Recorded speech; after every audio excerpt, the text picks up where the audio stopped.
I said, sounds straight.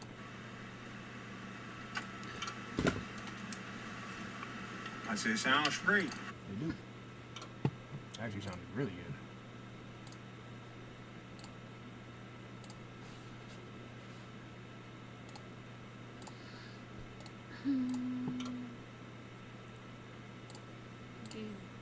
Huh?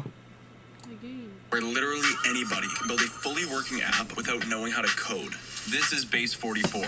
This is a first look at the current industry-leading AI app builder, and you wouldn't believe the kind of apps that people are creating. Smart nutrition apps, inventory trackers, onboarding tools, you name it. And if the only thing stopping me from making the app is the idea, why not build an app that gives me endless app ideas? So let's make it. Pro tip, I draft the full app spec in ChatGPT, and then I drop the prompts directly into Base 44. It gives me super detailed structure. And here it is. Everything I laid out in detail as it goes. This is pretty awesome, but I want to make it playful. So I'm going to add a swipe left and swipe right interface. No, it's not. I just thought I heard a car coming Now up. I'm going to add one more feature. This is what happens when all of your favorite food companies decide to make tech products. So You gotta watch this with me. This is a good one. I tested tech-made food product, made by food products. Made by food brand. I mean, damn, couldn't read. Where's the dictionary? Oh, it's not attached. Please don't lose that little thing for us. No, I'm leaving it right there on the table.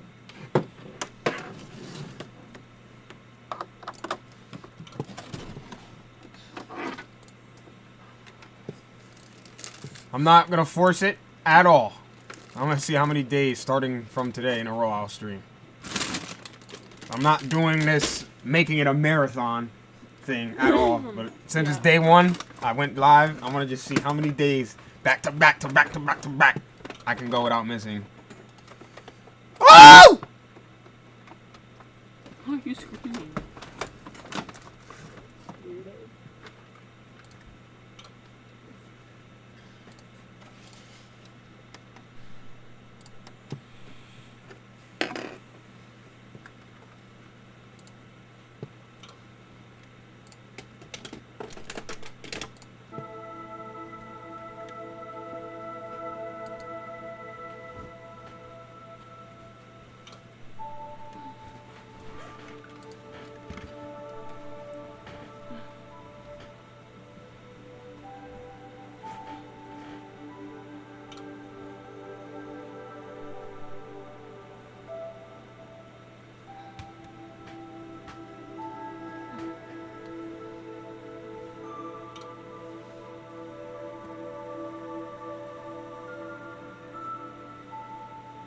Thomas Mador is whoever. What? That's who I'm joining tomorrow for the fucking For the interview? Zoom shit.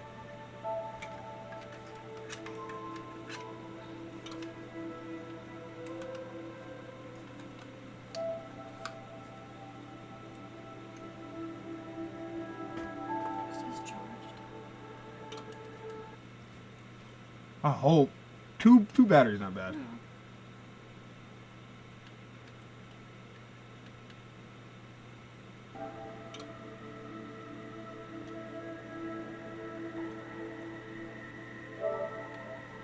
I forgot that's a big my picture.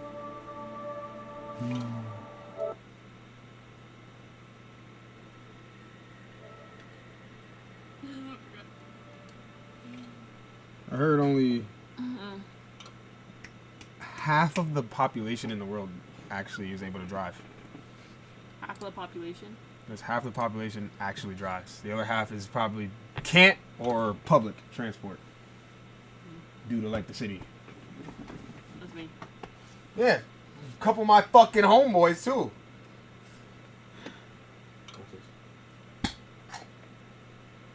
Watch this.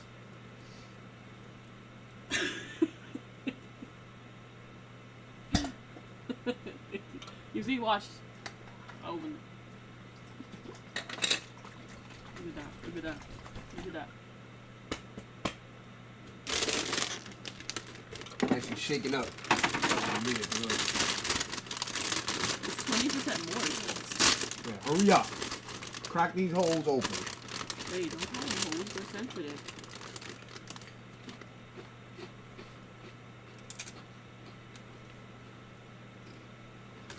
This is hitting so hard right now.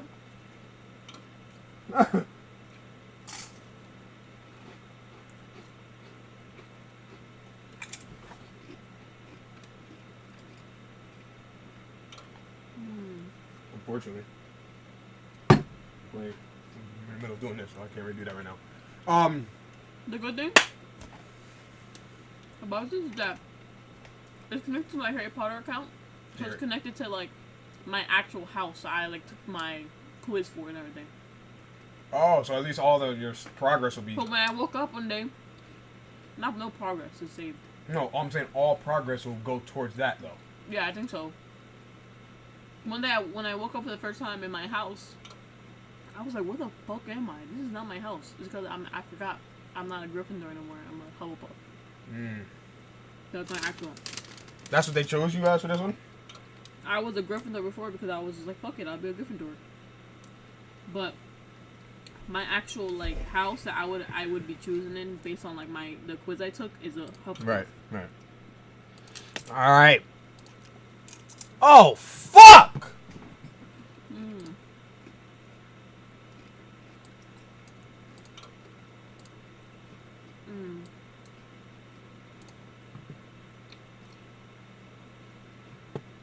Oh, it didn't end. Okay. Woo!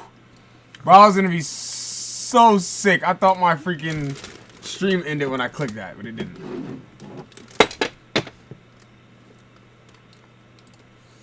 But yeah, Happy New Year's, y'all. Hope you had a great one. I know I did hang with my lady. You just sat here and chilled. Got dumb smacked. You know what I'm saying? December 6th is the last I paid.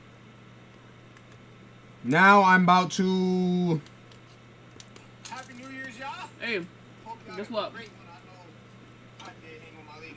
Yo, Ariel. Ariel's imagination was happening.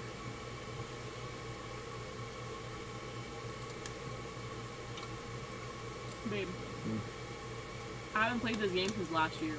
Yeah. Alright, let's get smacked and on the game. Well, react to this video. That wasn't funny. No.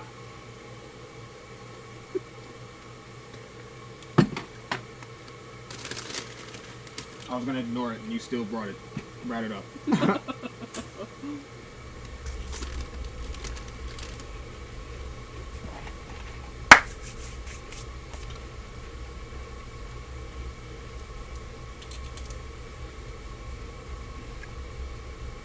Get a little smack real quick, you know. And then I'm gonna react to this video that I got hovering here. Kinda wanna see this. And we hopping on some Call of Duty. Well, I don't know if I wanna react then edit. I might react and edit first.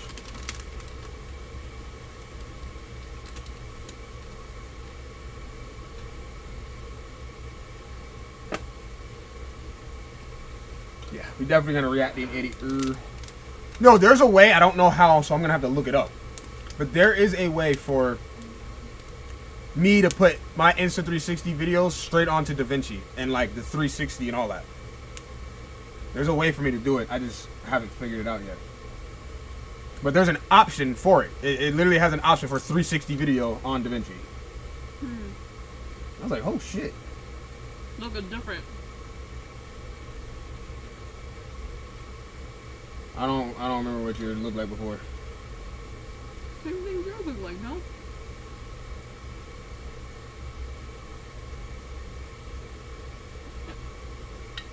Smiz Tom!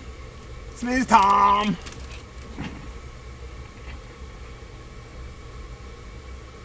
Oh, you know what this makes me want?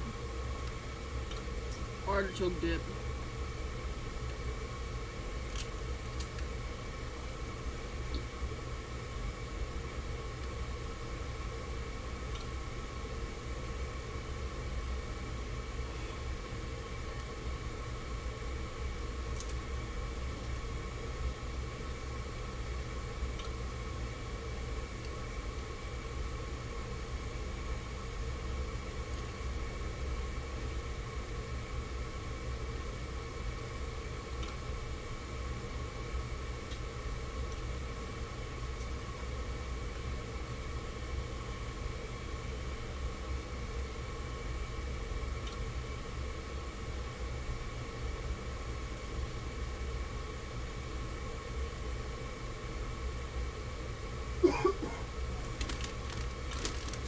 That was good.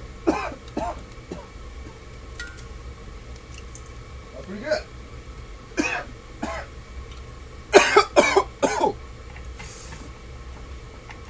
Woo!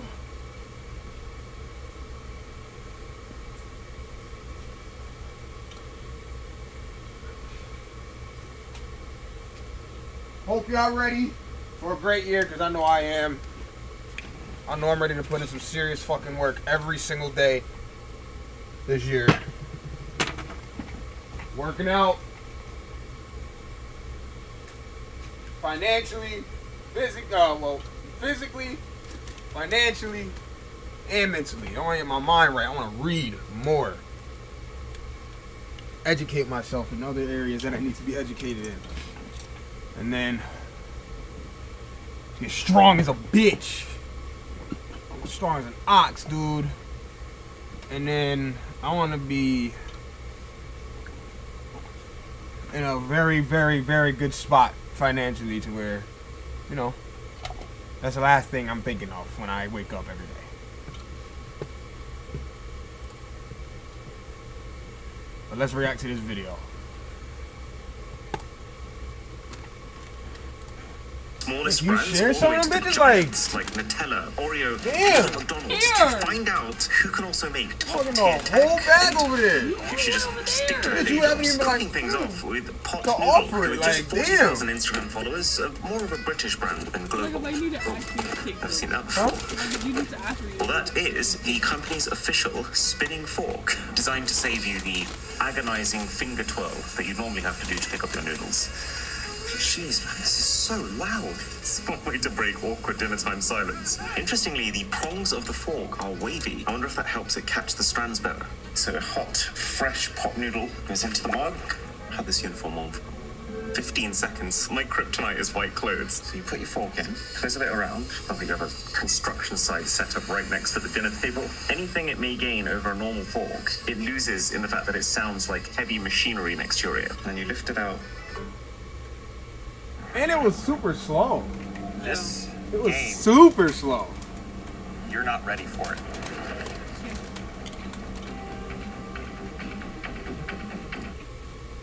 Considering this is designed by Pot Noodle for Pot Noodle, I expected it to be a lot better than it is. Detail. But what if you wanted your long, bendy carbohydrates more upmarket? Well, this is 3D printed pasta by Barilla, who's actually huge in the pasta scene with 3D printed 200,000 pasta? followers. I mean, seriously, when have you ever seen pasta packaged like this? This is insane. But it does kind of make sense. I mean, clearly you're not whipping this out for a Tuesday night mac and cheese for 6. But you could use this for a centerpiece of a dish or like really fancy finger food, because the incredibly complex 3D printed shapes are apparently also really good at locking in the flavors of your sauce. So this is a plate of normal penne pasta. Cost us less than $1. This is the same weight of Barilla's printed pasta, and it cost us 25. And even after cooking, they look every bit as detailed as they did before. To be fair, it looks so good, you could basically just present it like this. This is the best part of every food video. Normal penne and the sauce. Let's give it a twizzle while we're at it. That What's a cheap penny ass with this? sport. That's already pretty great. So if that's $1, how do you improve on that? I want to try this Christmas tree looking one. Hot noodle fork, give it a little spin. Barilla never saw this coming. One downside of it is breaking up inside of the sauce because it's so intricate. That's so interesting. It's like one single piece of really long spaghetti that's been wound around and around and around, and then it unravels in your mouth. That's fun to eat. Did I make this video just because I was hungry? No. The flavor is Well, like, exactly that's what you unnecessary. expect. How It just much? tastes How like- much? But really, I think the main benefit of something How like much this was it? is if It's you a were tech hosting a product. dinner It is a tech party, product. or you were It's made by really tech. trying to impress your 3D in-laws, printed is then printed from a I think it machine. is so cool that the It's average $25. person can serve a dish that looks like this. For those This is 6 pieces? straight to Are 8. you fucking? Nah, you're But bugging now, out. at over 350,000 followers, we have Hotel Chocolat, who for the last 7 years have been selling the absolutely iconic But Velvetizer, the nice big a machine pack that of makes Gorilla the smoothest damn hot was $1 chocolates that something, money Jack. can buy. And this is the now Who's upgraded Gorilla? V2 of that Oh, well, product. the regular pasta The versus 3D secret printed. sauce here being a combination of the ridges in the container and this new whisk design, which is actually kind of wild because it is held in place and controlled entirely by magnets. And it's all tailored to being able to introduce so much air into your drink that you end up with this frothy, velvet-like texture. Okay, so milk up until the fill line. I guess now because it can mix even better than before, this thing doesn't even need to melt the chocolate, so it can make cold drinks too. Then you tip the powder in, so I've gone for mint chocolate. And the last thing is you just flick this dial either to the red for hot drink or to the blue for cold drink. Oh, that's cool. That's so cool. It's creating like a vortex on the inside. Why is this quieter than the pot noodle fork? You can see it thickening in real time. Gotta say, what an absolutely beautiful piece of tech. Like the materials, the aesthetic, the wooden handle. It didn't have to go this hard. Right, I would say 3 minutes later, we have a result. It even sounds foamy. So, was it worth all that hassle? I didn't put it up on That's the one of the front best things I put in my mouth. Ever. Let's be very clear. That's a 10 out of 10 drink. That is everything I ever dreamt that a chocolate milkshake could be. But I hate to be this guy. There's a very big asterisk here. Because really, every part of the flavor of that drink, it's just the packet. It's just the pre-milled powder that comes in here. And so all this machine is really doing is creating the texture. Is that extra 5% velvetiness that you get from Is that worth buying for you? So wait, what was the first one? The fork, I would not buy it. No. The noodles, I definitely wouldn't. would not buy it. This. I just think it's unnecessary. This. The same thing that's doing, you can do with a frother. And those are like $7. So your far, drinking this compared to 0 just for 4. chucking it into a blender actually worth the For extra practicality. money and the valuable countertop space and the time, because this and this has to be hand washed. I don't think it is. It is better. It's just for me not enough. He better put that to at justify A? all the He fact. must have put that A for taste rather than... Now, we all know Cheetos, but what you might practicality. not know is that this company has realized that everyone secretly loves the Cheeto dust often left at the bottom of packets and has designed a machine to manufacture it on command. Fuck that. Fuck that. They're so stupid. Oh my god. Just take the bag Especially and after that crush it! appetizer, What an atrocious looking piece of tech. I'd Like, take the bag. specifically adding Cheeto dust coated No, fingerprints that's to funny. the design kind of makes me want to throw up. Wait, this is really strange. It says Does it make you insert throw Cheetos and then hold That's at just a funny 45-degree downward angle. detail So they added, Cheetos though. I go like into the that. container. Okay, let's dust. That was extremely underwhelming. Okay, give it a shake. That shaking is doing more than he just fucking did with the blade. I think you're supposed to make it while you're blending it. This feels a bit like the pot noodle fork. Given that it's Cheetos, building the product around Cheetos, you'd think they have a better mechanism than hold at 45 degrees and just consistently shake while it blends. Let's see if that sweet, sweet Cheeto dust was worth it. Let's really impress the in-laws. Oh! If you didn't tell someone this was Cheetos, could it actually work? Look, a mushroom. It's pretty good. Grievances with the product aside, can't argue with Cheeto dust. It's just, should you buy one of these to make your Cheeto dust in No. when you can actually just Yes! that? That's what I'm saying. Like, nah, You dude, should fuck not. that. I made that in 4 seconds. But if you thought this was a Nah, left field I wouldn't buy that product, then you neither. will not Damn, see 0 the for next one. 5 is So crazy. Heineken, you know, that beer company, has made a phone case. The craziest phone case I have ever seen. But it That kinda makes definitely sense opens for- beer. Because the whole brand of Oh, yeah. Heineken centers on essentially being out with your friends. What ruins that? Well, people glued to their phones. So this phone case has a trigger word. And when you say that trigger, a mic over here picks it up, and then the flipper on the back should turn your phone upside down so that you can focus your attention on being with your friends. Gotta love a glass bottle. Wait. Cheers. Ah! That shit gonna, you Clearly, gonna put it we're down all on a buying this, counter, but and that as shit far gonna as fly marketing off the stunts floor go, or something. I think that it's one of the all-time greatest. But then what's even wilder, kind of feels like Heineken might have had a drink or two while planning this, is they have made not just a case of their own, but also an entire phone dedicated to the same anti-social concept. I like the fact that it's transparent, but then I would say as far as transparent designs go, pretty mid. You can see some of the glue marks and air bubbles on the inside. Oh, that's cool though. Really massive dial pad. Suppose it makes sense after you've had a few. What the hell? It specifically calls its camera a low pixel camera. I guess that's the phone trying to nudge you away from using it. And it is doing a pretty fine and dandy job at that. Goodness me. It's got Quick Snake. that snake designed to not keep you for a long period of time. Wait, what the hell? It just completes for you. You won, now go party. Oh my god. DIY taxi call. Step 1, get the bartender's attention. Ask if they can call you a taxi. Be proud that you don't drive after a drink. Sports check. Your team is hopefully doing fine, but you could do better if you get back to your friends. They put so much effort into this. It's like Heineken color UI, Heineken color backlighting for the buttons. There's logos everywhere. It's a custom designed phone. This is so cool, and it's so refreshing, while simultaneously making this completely useless as a phone. So it's kind of a shame that it can never be more than a gag gift. So Heineken gets a unspectacular C tier. You want to see happiness in a Wouldn't pouch? buy that. No. Yes, these are real bags of Nutella. A company with 1.5 million followers, and I would say one of the most dedicated fan bases of all food brands.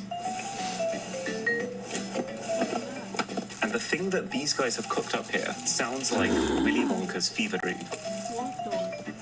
Has got to be the coolest product design we've seen so A far. fucking this is Nutella a dispenser? heated electronic dispenser designed for professional catering environments like hotels, and it's meant to make your Nutella just perfect.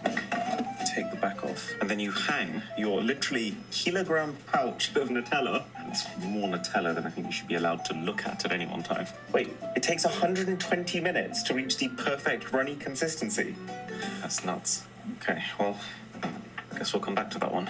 So while we wait, in comes Pizza Hut with a product so diabolical that they aren't actually selling it, but they will let you 3D print your own. The PlayStation 5 Pizza Warmer.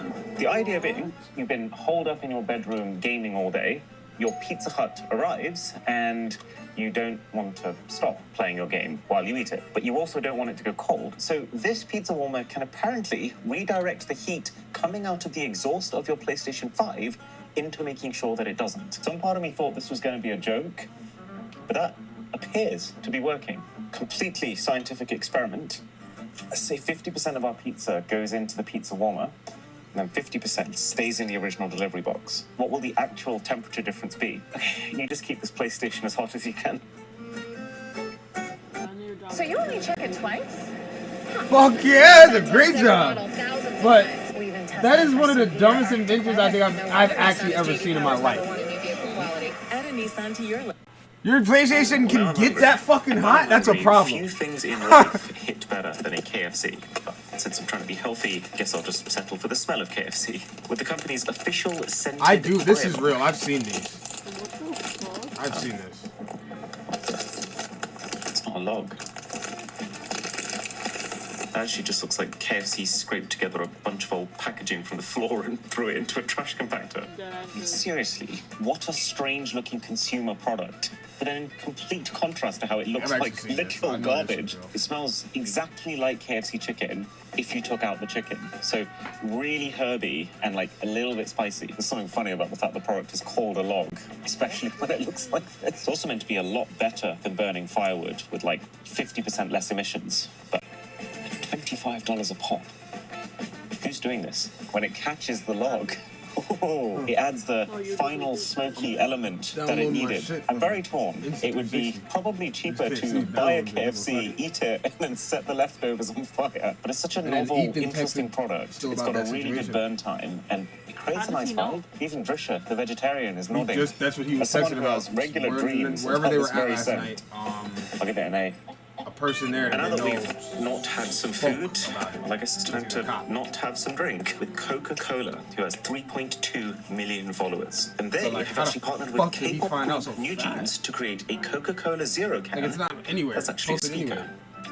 This is actually a pretty big deal. Like, as part of this I've ad seen campaign, these the too. band even released an This one? entirely new song Speakers, yeah. just called Zero, which their fans weren't too pleased about because the chorus literally just translates to Coca-Cola is tasty. It is pretty cool though, having the exact dimensions and proportions of a real Coke Zero can and USB-C charging. It's not terrible. It's not good. Ironically sounds kind of tinny. The only way you could get one of these was part of a prize draw, but we paid $50 for it. And for that, not a good $50? audio investment.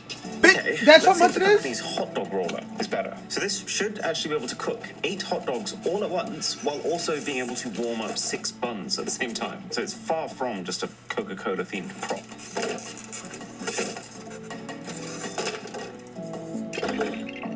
The cool thing about a roller, as opposed to a barbecue, is these things are designed to cook every part of your sausage evenly because of the constant rotation. Then the buns go into here. Oh, I see. So it's the heat from the cooking below. So that's far, meant to this keep might them be the toasty. most I can practical one respect for me. that. It's somewhat efficient. I don't think that's as opposed not to that having bad. an entirely separate heating element. And while that's going, for our beverage, turns out the that would be official cute for, Coca-Cola like a company party. also makes a vending machine fridge to But if you were dispense your doing, like, a cans kid from. party, You can that'd be tell that these okay. guys are really trying to embed rather themselves a in Juggernaut 1930s nostalgia. Right, we are loaded up. So let's say it's late at They night made a and I Juggernaut fancy a no fridge. caffeine Coke. A mini fridge, but it's Juggernaut. So that The perk- ejected both cans. The perk from but then Call of Duty? Yeah. They made a what fridge was- with Juggernaut. let's look at the back. I'd rather that than this bullshit. I'm also wondering. Do that. So No, it's it's a properly regular shaking mini the fridge. cans up on their way down. But it does have the Juggernaut music to it. The hot dog just fly. What the hell? I think they're sticking to the rollers, and one just got launched. Not very impressed with the Coke attention to detail here. It's not even the function, it's just the base materials. Like, considering this was a $70 roller, and this was a $240 fridge, it's made of What? such cheap, flexible plastic. Like, I actually feel like I How could much just was push yours? the frame off with my fingers. My fridge? Even the handle, man. Nothing is safe. I've always had this impression of Coca-Cola as a premium brand, but you know when you look at plastic, you $100. can No, just push like, in like and 140 for sausages a getting big launched ass and, like a lid fridge doesn't even slash close freezer. Flat. This is It a does tarnish it. Plus, as 4-5 much as I can think the fridge for concept of an at-home $200? vending machine is sick. It has a depth of 2. So as soon as someone decides depth they want of 2, the okay. second can of, say, Diet Coke, you're out. And now it looks a whole lot less cool. Is the bun warm? Yeah. Let's do this official American style. $240 With is ketchup disgusting. and mustard. I don't like the Coca-Cola poster child right now. Two of them bitches in there. It tastes like I'm in America. Take from that what you will. Wait, what is that one doing? It looks like it spawned an entirely new entity. Considering the extremely high price I paid for all this Coke stuff, C-tip, I'm pretty disappointed. Ratings are looking Not gonna lie, pretty so rough for far, these though, food companies right now. Practicality, not over this yet. was the best one. Let's check on I'm this not pizza. talking, I get it. That price is Assuming all the disgusting. slices are still there. This feels cold as hell. My thermal camera is picking up almost no thermal signature. It already tastes like leftover pizza. I'm so curious about this one though, because I can actually feel the heat coming out the back of this console. Whoa! Temperature's saying over 40 degrees. It's like 90, it's like 100 It's not hot, Celsius. but In tastes Fahrenheit.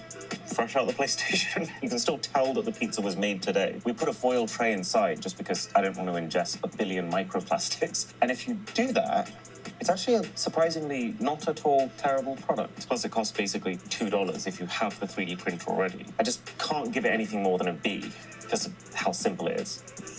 Time for dessert. That was And for this, stupid. we have found something pretty crazy from the Oreo company. It's called the Music Box. And it is meant to play Oreos. Kind of like a vinyl player plays records. So Oreo rests in the middle, drag the arm on top. What? What is happening? It's even got an LED, which is such a weird but cool effect. Like, what if we... Just because we need to test it. I'm so curious, is it going to stop playing where there are now gaps in the Oreo?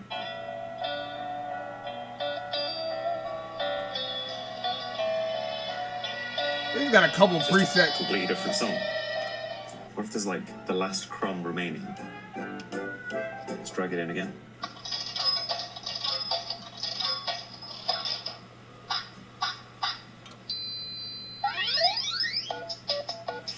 What? Oh, so there's 5 different sensors underneath. Those must be light sensors, so they pick up how much of the light from the needle is getting through to the bottom to know how much of the Oreo is left. And then when all of them can see the light, it doesn't play anything. So if I just stick a random non-Oreo cookie in there, yeah, that's the exact same song it played when there was a full Oreo. Okay, so there's a mic button here, so if I hold that down, hello? I'm talking to a cookie. And so now the next time that cookie is played, hello? I'm talking to a cookie. fascinating product. That but was also so very stupid, gimmicky dude. and probably not more than 20 But it's minutes cool. of entertainment. There's no Now, I don't know practicality. who is proud enough to be a #1 McDonald's superfan to want to buy their merch, but it exists. And I might be the only one to have caved. There are can't 0 stand this reviews, and yet they're still trying to Be the pull first to quantities refuse this limited card. But anyway, this product. is McDonald's $8 phone wedge. It's fairly decent quality, pretty heavy. It's got this microfiber, almost screen cleaner material on the bottom, and then your phone just slots in like that. It kind of feels like a phone gadget made for phones 15 years ago. It's just a worse version of like a MagSafe stand that also charges your phone. They do also make the Frybox wireless charger. At least this one has some iconography to it that isn't just order ahead in the app to save time. I love the fact that the website gives you absolutely info, zero bro? info beyond just the fact that it's made of PVC, as if that's the key spec of a wireless charger. Wait, they haven't even centralized the charging port, which, if it wasn't already enough of a crime, is micro USB. It's connected up to the fastest power bank we have. Okay, wireless charging 1%. 5 hours 37 till full. Their food may be fast, but their charger is absolutely horrendous. But then the main cause is courtesy of McDonald's in Asia, who released a keyboard and mouse set in collaboration with the Japanese TV series Ultraman.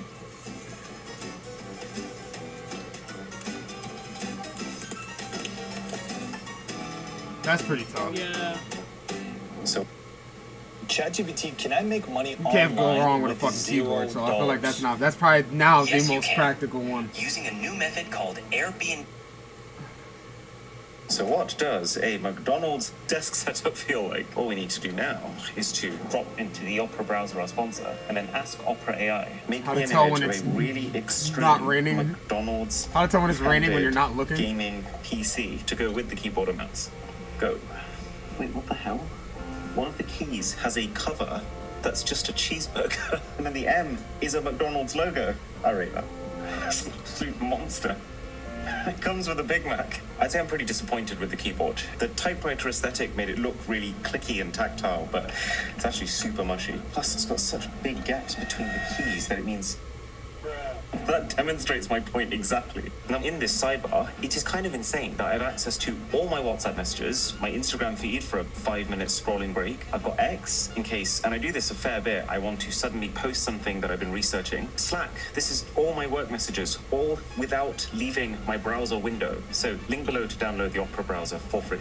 So, McDonald's has a pretty bad keyboard, the single worst wireless charger He I think snuck I've that in ever there really used, well. and then a beanbag for your phone that happens to be an advertising billboard. I'm gonna give Mackey's a D.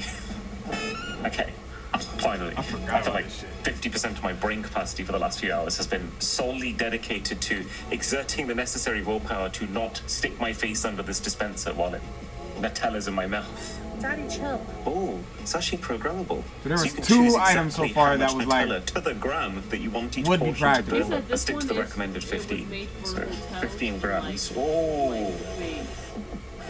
that looks good. See, Nutella is normally a lot thicker than that. It is. That is a much more spreadable Nutella consistency. I wonder if it's still a dangerous machine to have at your disposal.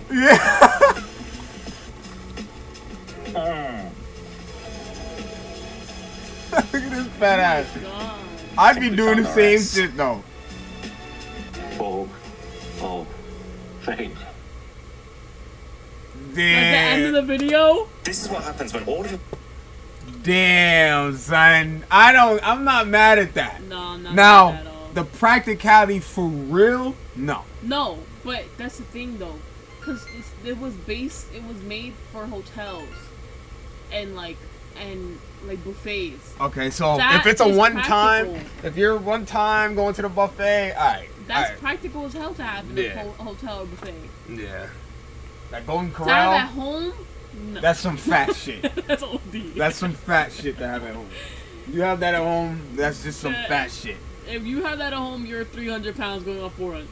Like, Going on 400 for sure. That is some fat shit.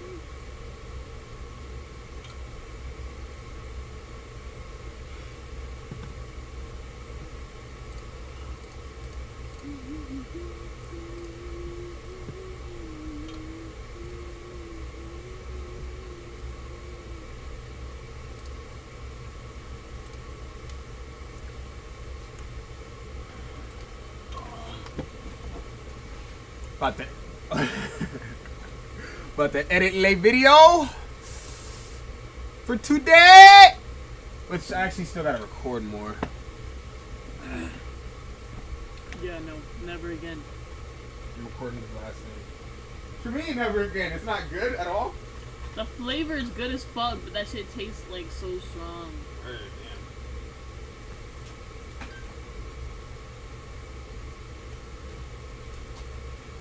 Yeah.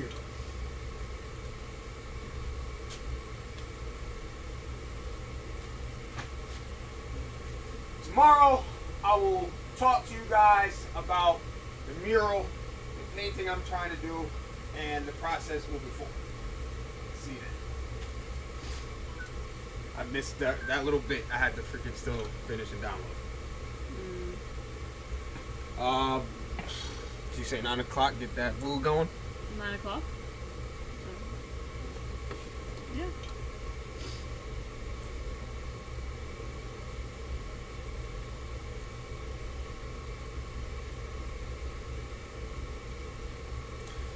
Time to edit. Edit. Edit. Edit. I really could do this daily. If I just come on here, edit, and watch a video, that's shit I do anyway. I could go stream daily. I just be trying to do more shit, and that's what causes me to get Push lost. yourself too much. Huh? Push yourself too much, and that's how you get tired of it. You don't want to anymore. Right.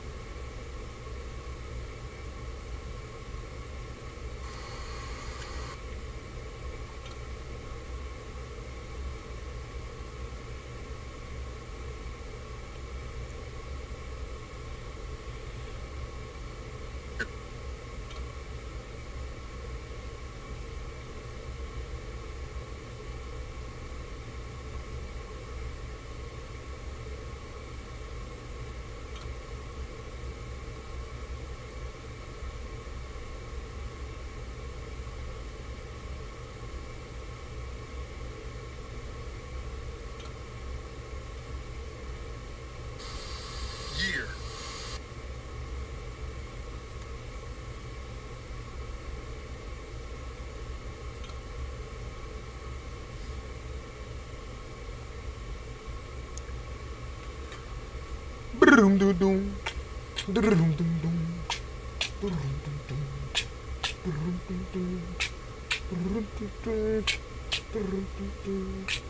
Stop.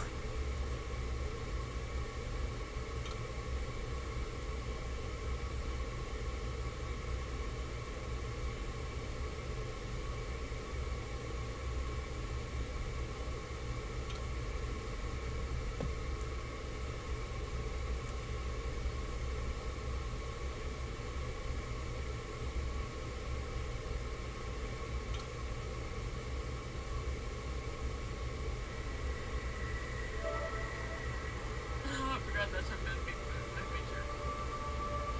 Look at the dorm. Look. It's a lot different. I heard only half of the population in the world actually is able to drive. Half the population. There's half the population actually drives. Yep. Why is that just so fucking delayed? Holy shit. Anyway.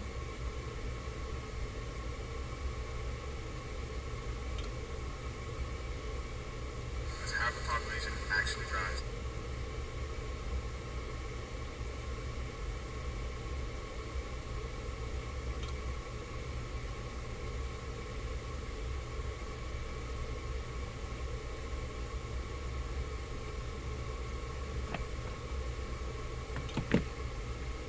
I had 9 people on Facebook join this live right when I went live. Like, soon as I went live, I had 9 people in there. Yeah. The hell? Y'all niggas been waiting? Like,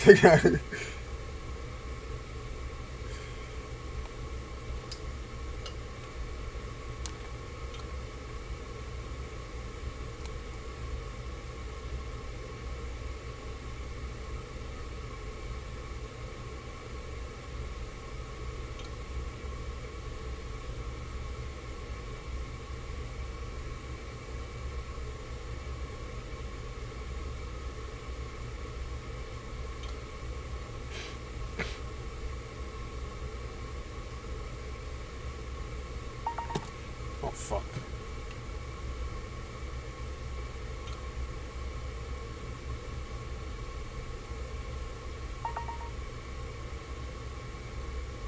There you go. I'm gonna say no fucking way. Go grab this damn cat. Alright? Yeah. You grabbing her, you said? Yeah. Good.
You can see it in her face.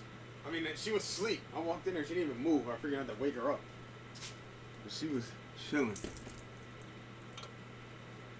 Look. Hey, Miss Luna. I had to grab our cat. My bad, y'all. I was grabbing my cat.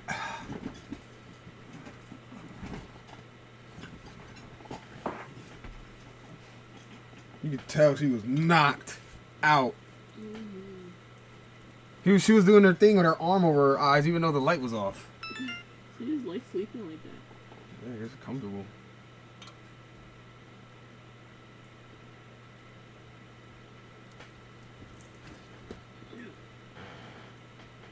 Weirdo! Oh, she's probably gonna love the PlayStation on right now. You know how she goes with that shit. Alright, guys. Time to do this edit. First video of the year. Fuck you. Tomorrow I'm gonna actually start the mural. Today I was just talking about it.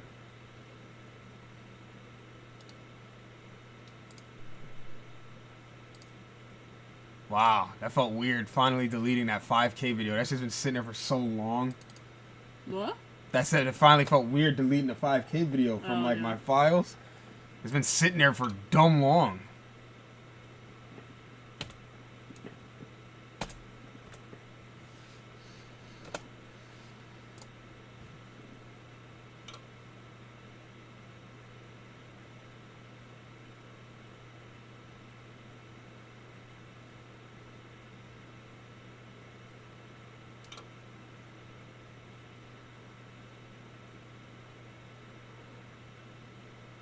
What are you smelling over there, little one?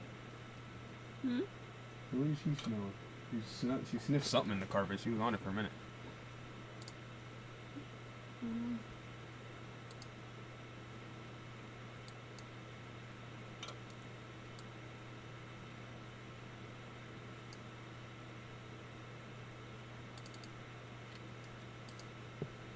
I did not mean to do that. I did not mean to do that.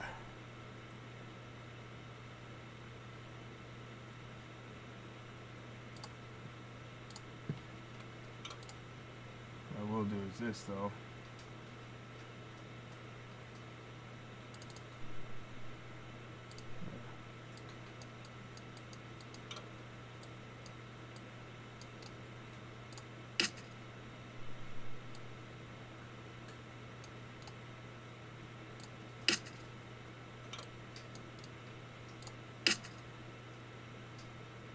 Oh, I still gotta edit those.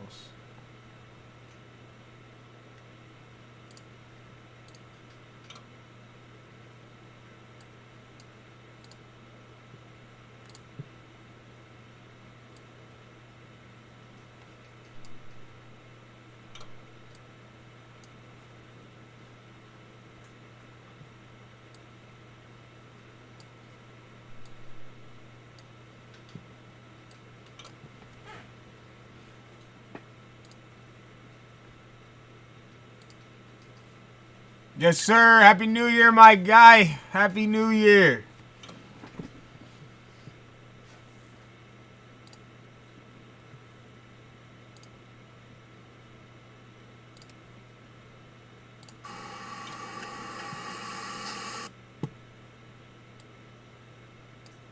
You just had to see my ugly ass face I just made.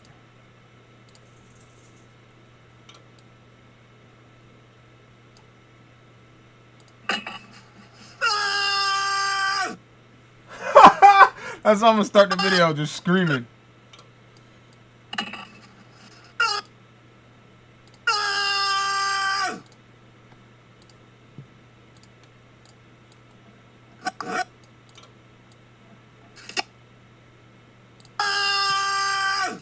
Yo, what it is, hurry out with it, oh.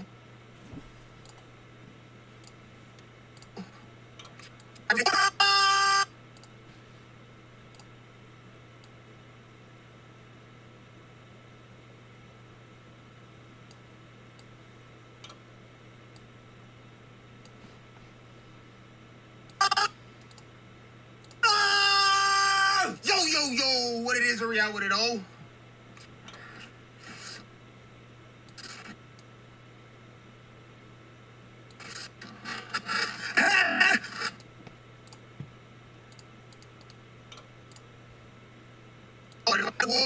Oh, what it is, hurry out with it, oh. Happy.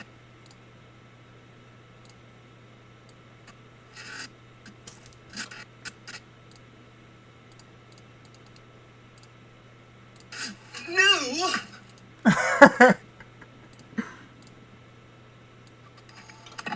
Shit cut off.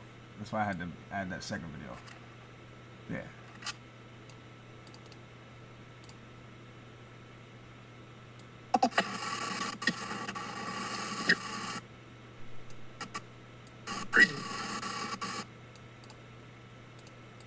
Can I help you? Here.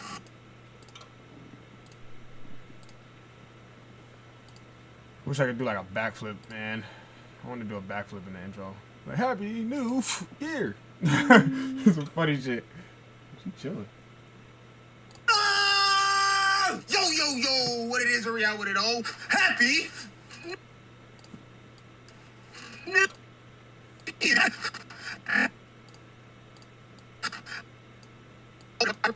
Hurry out with it, oh. Happy New. Happy New.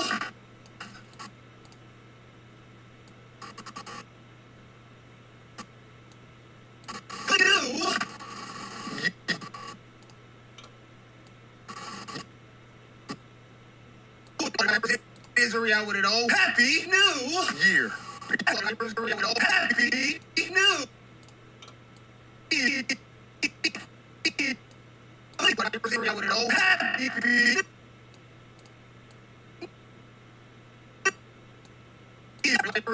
hurry out with it, oh. Happy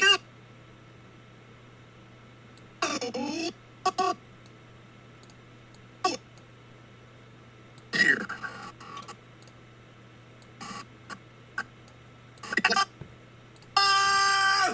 Yo, what it is, hurry out with it, oh. Happy New Year. Yo, what it is.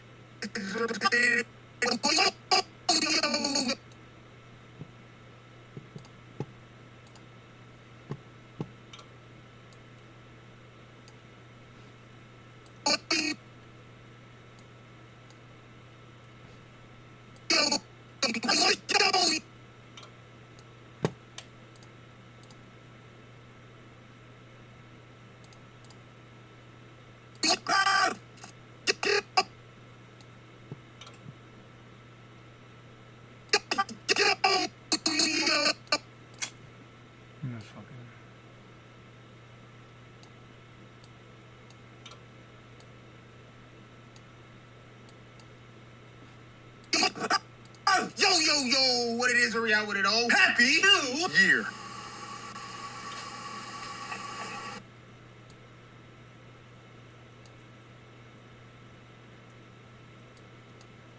Was, man, holy moly. I hope y'all went hard. Was, man, oh.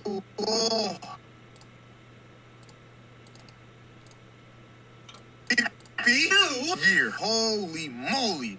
I hope y'all went hard every single day last year. Guess what? Just like last time, if you didn't go hard in 2025, I hope y'all went hard. New Year. Holy moly.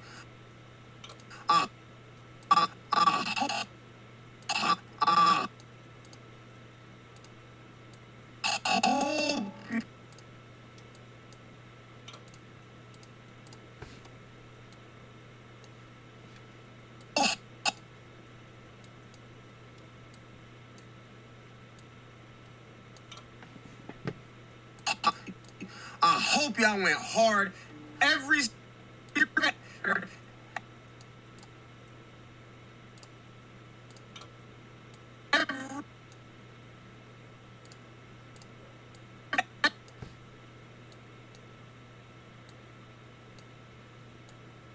Yo, I caught myself lacking.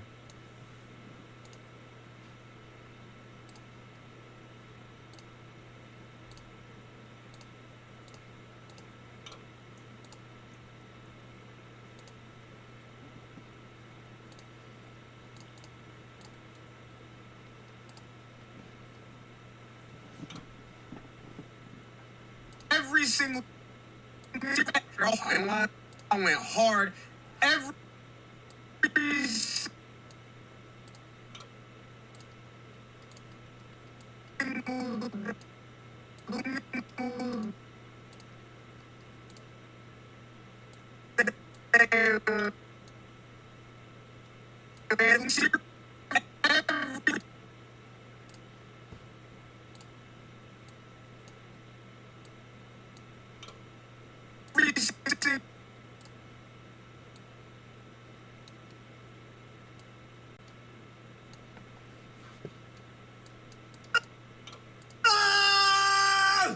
Yo, what it is, where we at with it, oh? Happy New Year. Holy moly. I hope y'all went hard every single day last year. Guess what?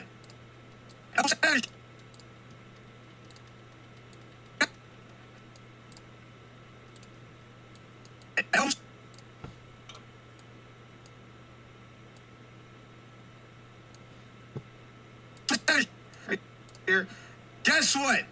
Just like last time, if you didn't go hard in 2025,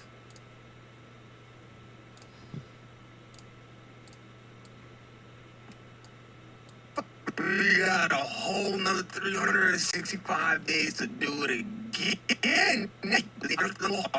A whole nother 365 days to do it again. 6 days to do it again.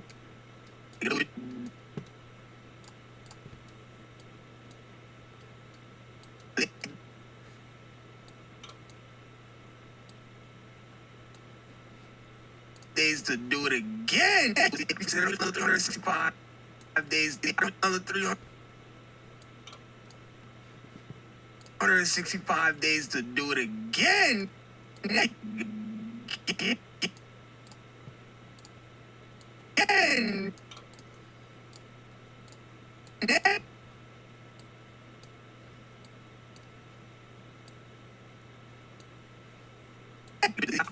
5 days to do it again, baby.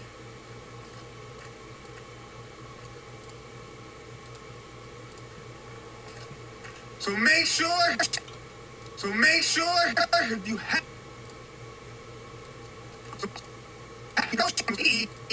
So make sure if you haven't. So make sure if you haven't. Go ahead and write down plans for the year. Go ahead and write your goals down. Everything you want for the year. I did. You want for the year. I did.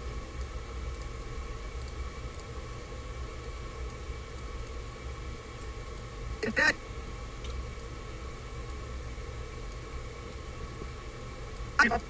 thing you want for the year. I did. All your goals that you want for the year. If you gotta do it by month, do it by month. If you gotta do it by month, do it by month. Write down.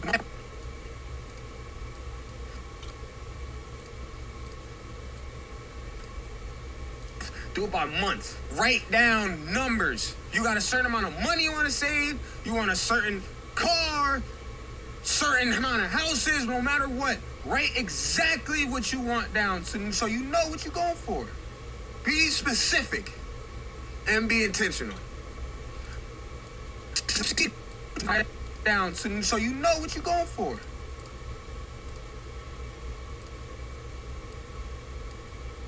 Going for. Be specific.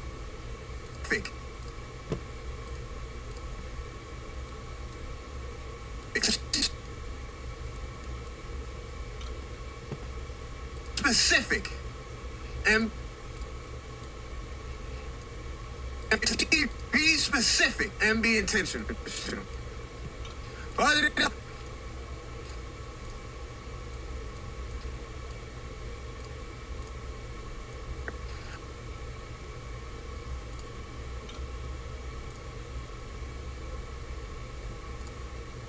be intentional. Other than that,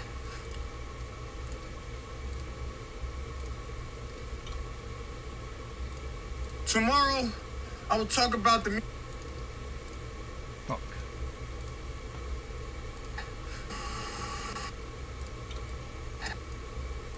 And that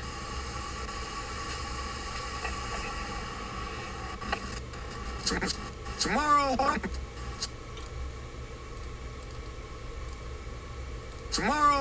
I will talk to you guys about the mural, the painting I'm trying to do, and the process. Mural, the painting I'm trying to do.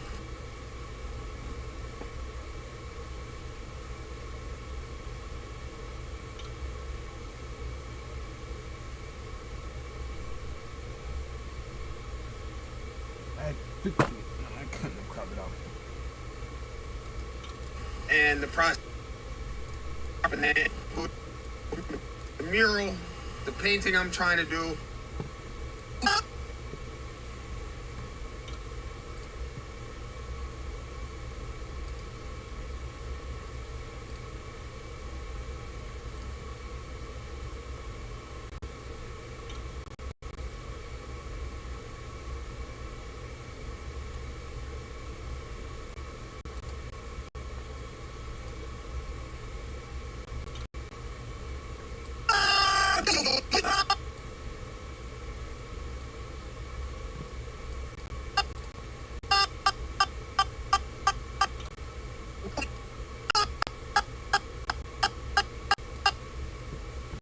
Sure.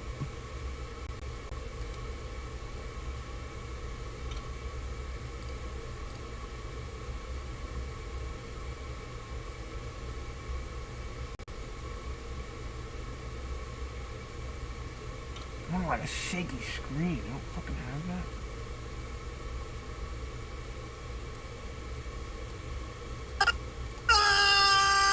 Yo!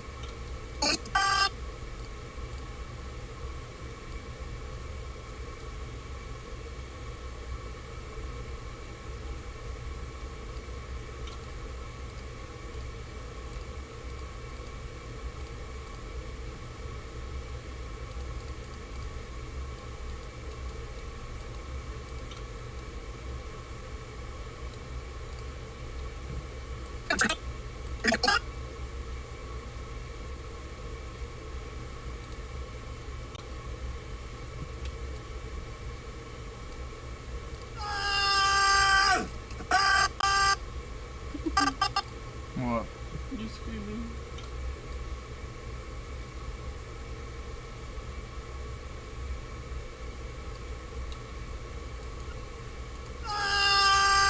Yo, what it is, hurry out with it, oh. That's how I'm gonna catch everybody's attention for the new year. Fucking scream at them.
Fuck!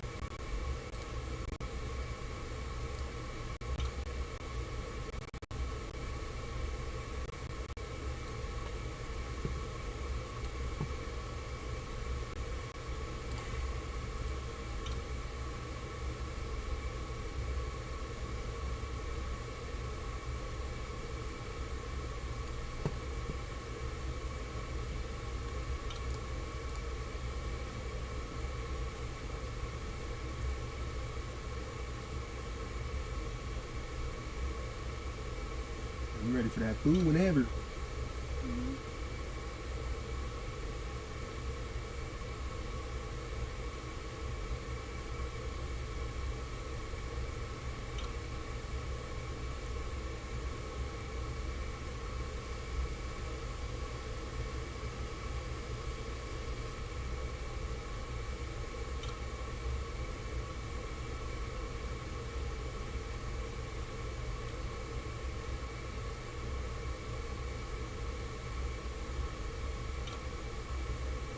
What the fuck?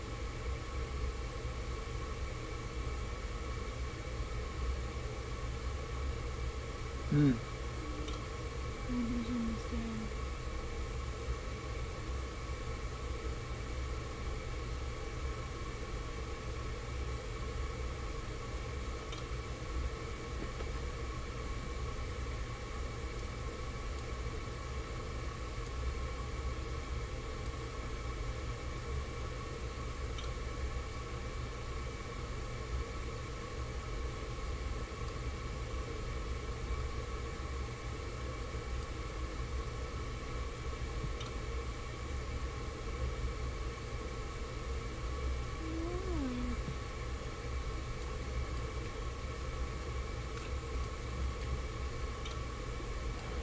Come on. Game.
You pissed her off, whatever you did. I just picked her up.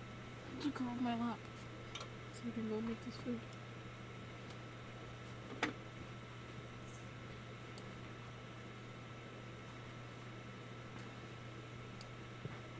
Are we doing hot chocolate? No, I mean, I don't want it right now. Okay. That's something like upstairs chilling. Yeah.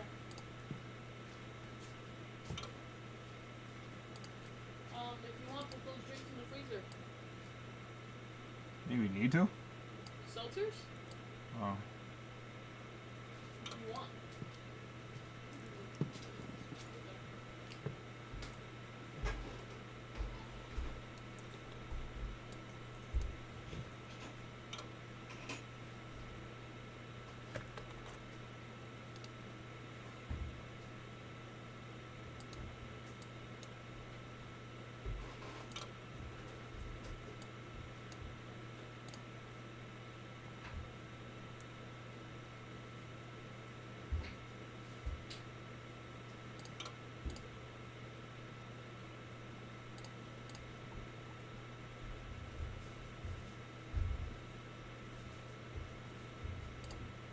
You good? What you trying to do?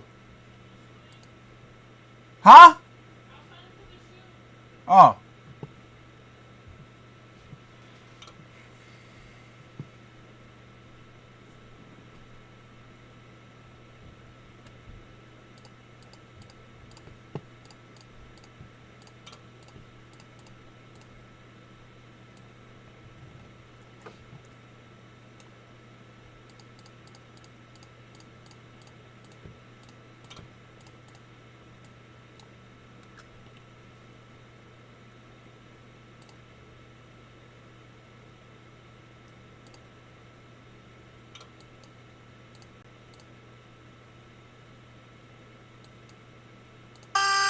Yo, yo, yo. Yo, yo, yo. What it is, are we out with it all? Happy New Year. Holy moly. I hope y'all went hard every single day last year. Guess what? Just like last time, if you didn't go hard in 2025, we got a whole nother 365 days to do it again, baby. So make sure, if you haven't, go ahead and write down plans for the year. Go ahead and write your goals down. Everything you want for the year. I did. All your goals that you want for the year. If you got to do it by month, do it by month. Write down numbers. You got a certain amount of money you want to save. You want a certain car, certain amount of houses, no matter what. Write exactly what you want down so you know what you're going for. Be specific and be intentional. Other than that, tomorrow I will talk to you guys about the mural, the painting I'm trying to do.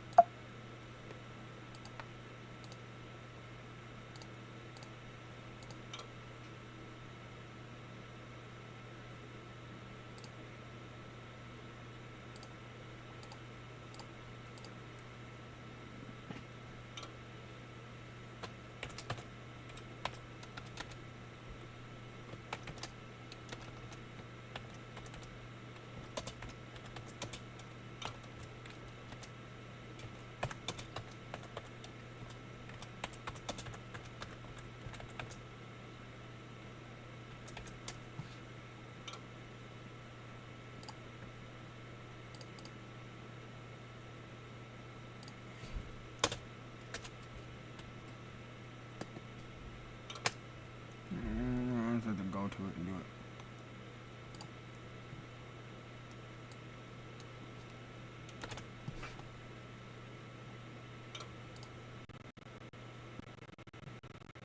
This is at 14 minutes. I'm about to say, boy, you wildin'.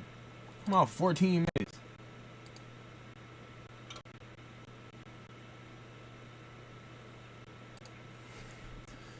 Come out. Actually, music time. Excuse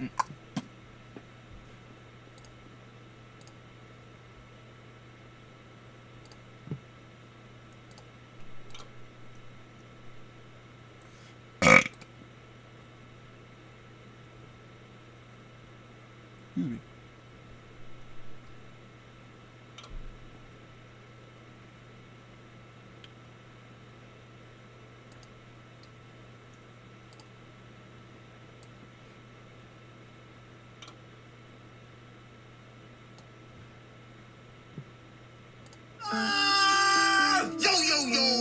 is a real with it all. Happy New Year. Holy. Back to the bone. Hate me now, boy, but don't be mad when I'm gone. Yo, what it is, a real with it all. Happy New Year. Holy moly. I hope y'all went hard every single day last year. Guess what? Just like last time, if you didn't go hard in 2025, we got a whole nother 365 days to do it again, baby. So make sure, if you haven't, go ahead and write down plans for the year. Go ahead and write your goals down. Everything you want for the year. I did.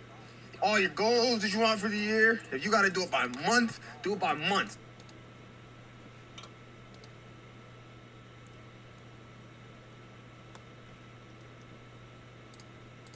Honestly, I made this shit for the hell of it.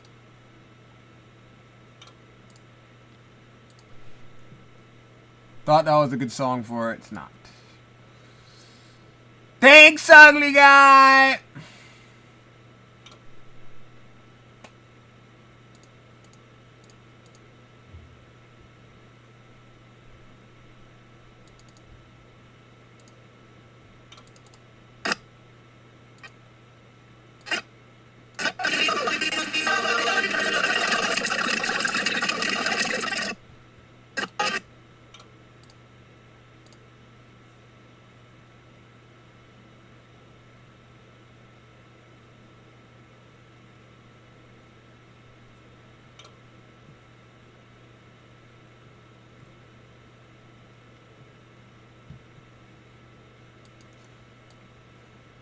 Do you know what you started? I just came here to... Yo,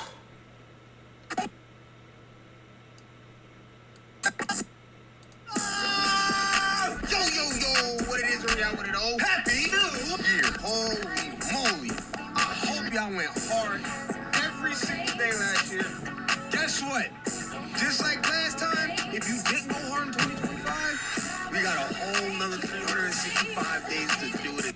Oh, I said slap. Oh, fuck. Hold on. I gotta turn this shit. I need you to listen to it real quick. Hold on, nigga.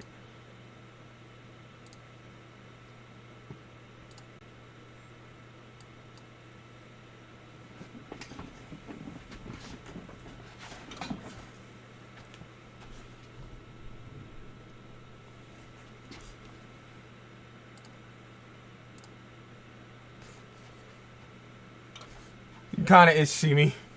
Bucket.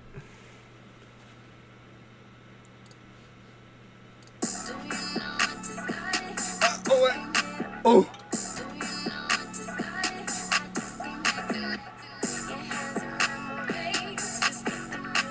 I can't get it.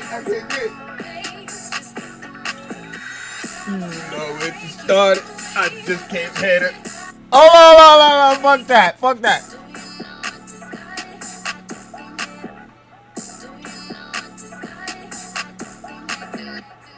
No, I can't do it yet. Hold on, fuck that, bro. How the fuck did they do it? Fuck that, I need to see a video.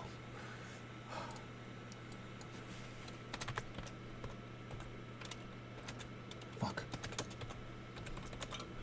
I keep...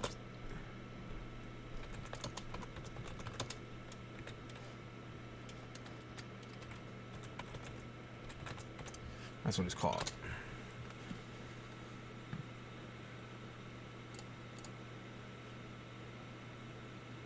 They don't got fucking videos of people.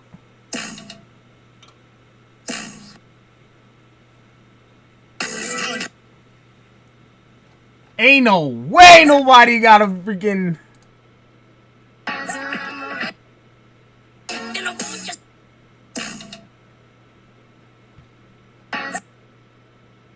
Shit!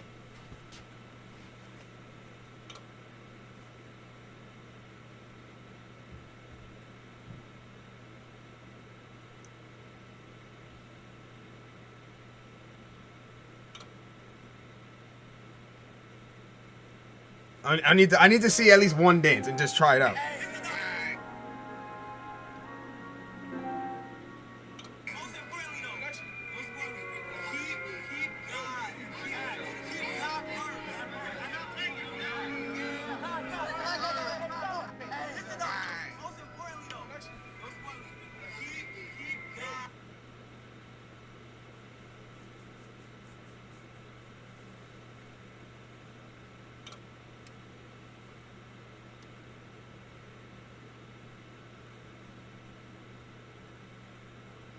Don't stop the music.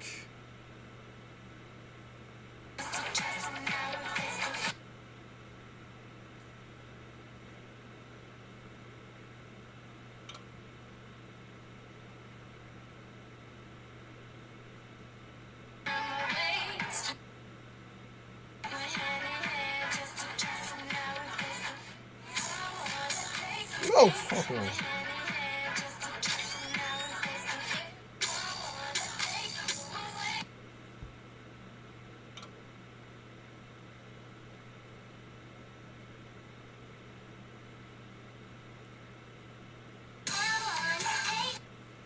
Bro, there's no fucking way there's not one video with this audio. You tell me I'm the first person that got this shit? Fuck out of here.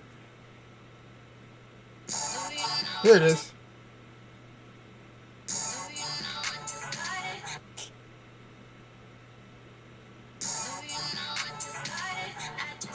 I'm not doing that to that right now.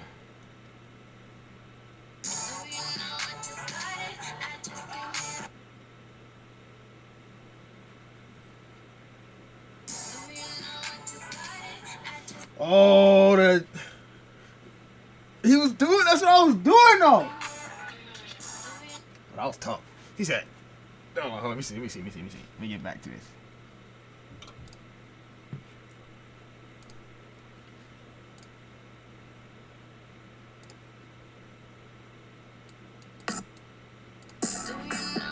Oh fuck!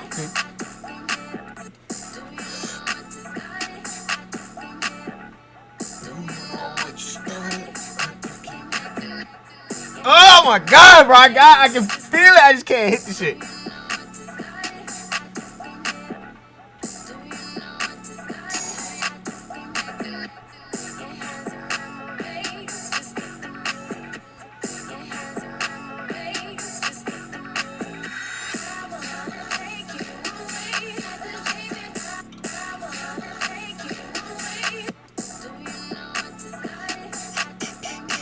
See, all the rest of the dances that they got, the one I'm trying to do, I'm just not able to hit right now.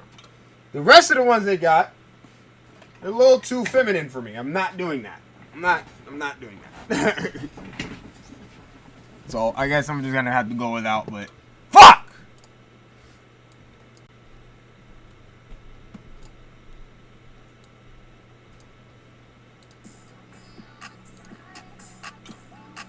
Happy New Year. Holy moly. I hope y'all went hard every single day last year. Guess what? Yo, yo, yo. Yo, yo, yo. What it is, or y'all, what it all. Happy New Year. Holy moly. I hope y'all went hard every single day last year. Guess what? Just like last time, if you didn't go hard in 2025, we got a whole nother 365 days to do it again, baby.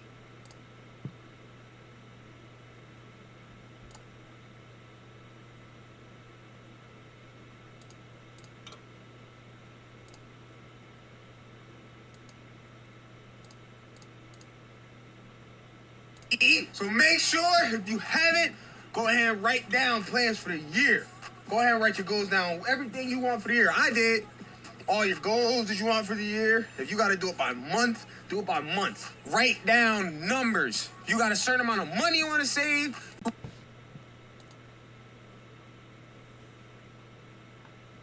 Fuck!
Oh, wait. What am I fucking doing?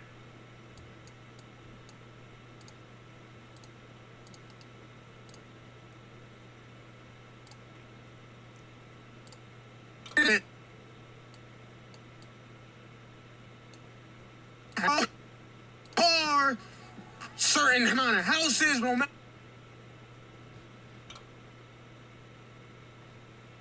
Alright, that was the final, dead-ass final touches. We are public. Ready.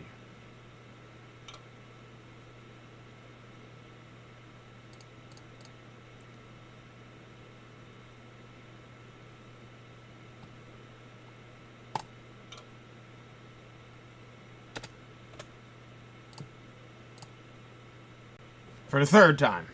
And now, finally, or hopefully, the final time.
God damn, my upload speed is slow. Holy moly. Doing me here till fucking February with this pace. God.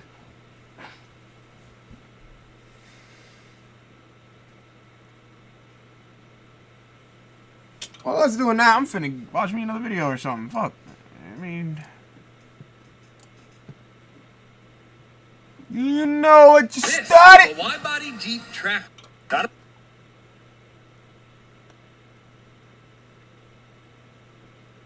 Over the course of the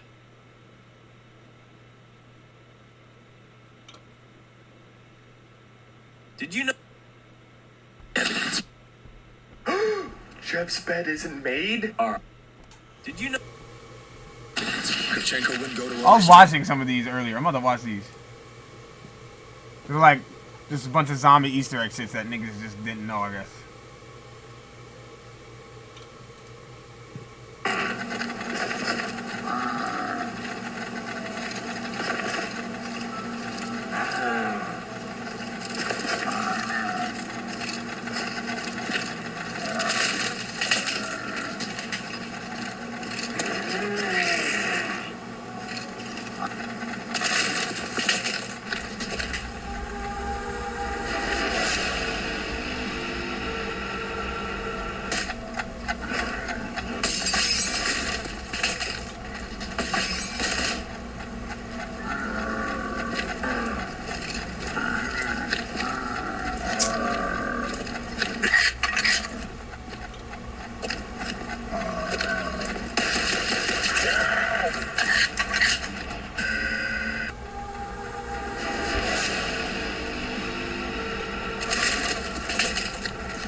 That's crazy.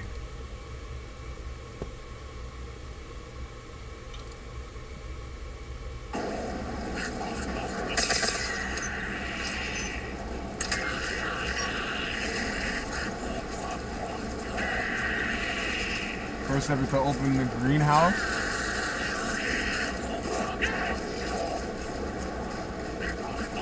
Make sure you do not open this door Or the glitch won't work.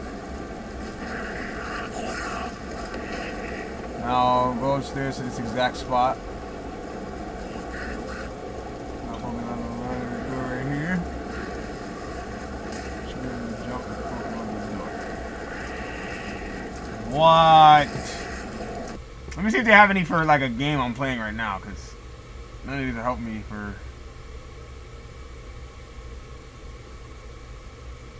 Damn, they're all BO2 shit. Fuck.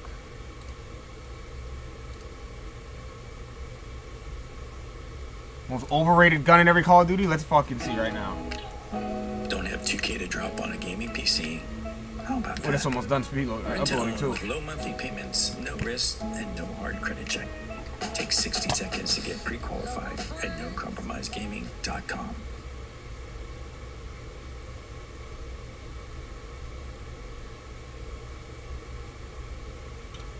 The worst state to live in right now is New York, and nobody's talking about it.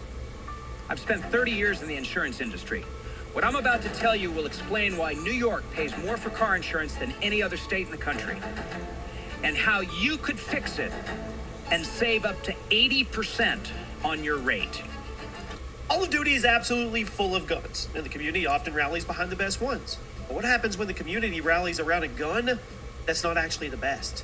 What is up, everybody? Jimmy Urkaus. Welcome to the first video of 2026, and I decided to make it a pretty spicy topic. Today, I'm going to give you my picks for the most overrated gun in every single Call of Duty, from COD 4 all the way through Black Ops 7. Fuck! So it uploaded, right? But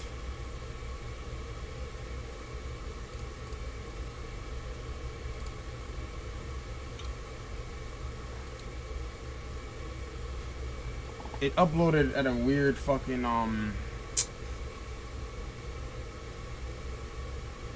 layout. Like it was, I don't know. I can't explain it. It uploaded much smaller than it should have been.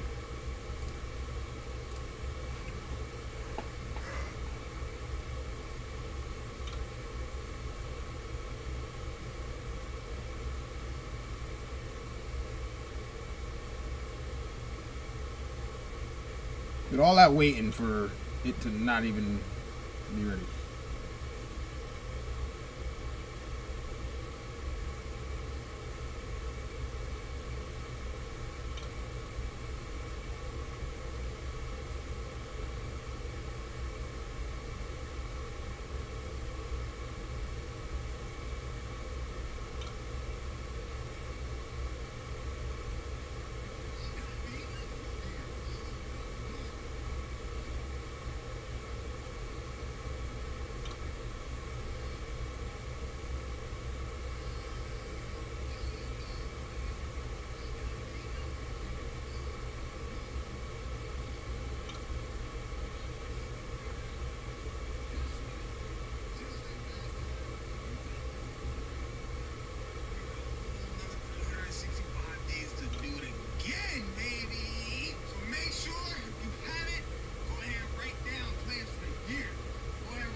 You want down so you know what you're going for. Be specific and be intentional.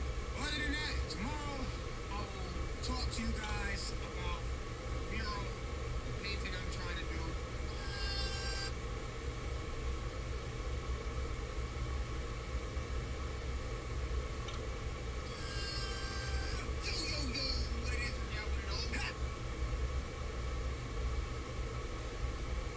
Almost completed, but let's start this anyway. Yes, we include COD Mobile. A few days ago, I gave you my picks for the most underrated weapon in each of these games. I gave you guys a like goal of 1,000 likes in 24 hours, and you obliterated it, and I told you I would give you the opposite end of the spectrum. Let me just 54 seconds left.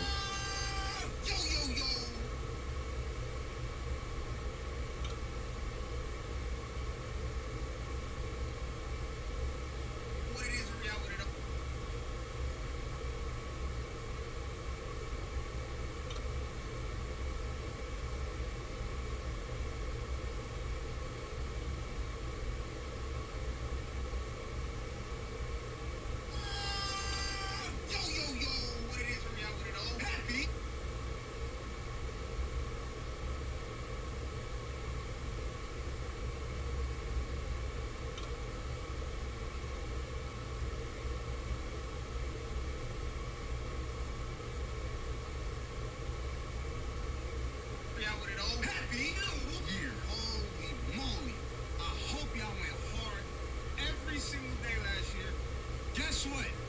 Just like we got a I did the painting I'm trying to do.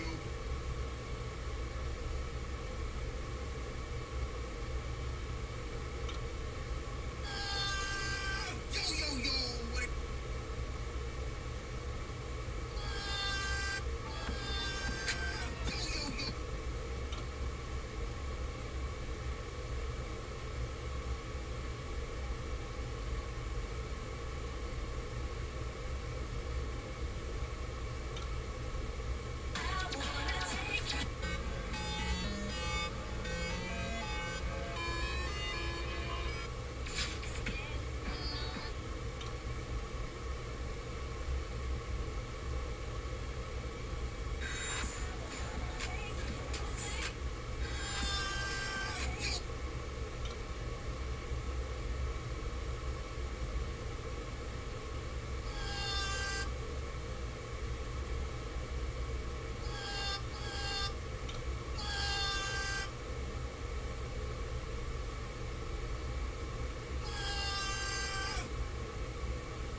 With that, the 2025 season.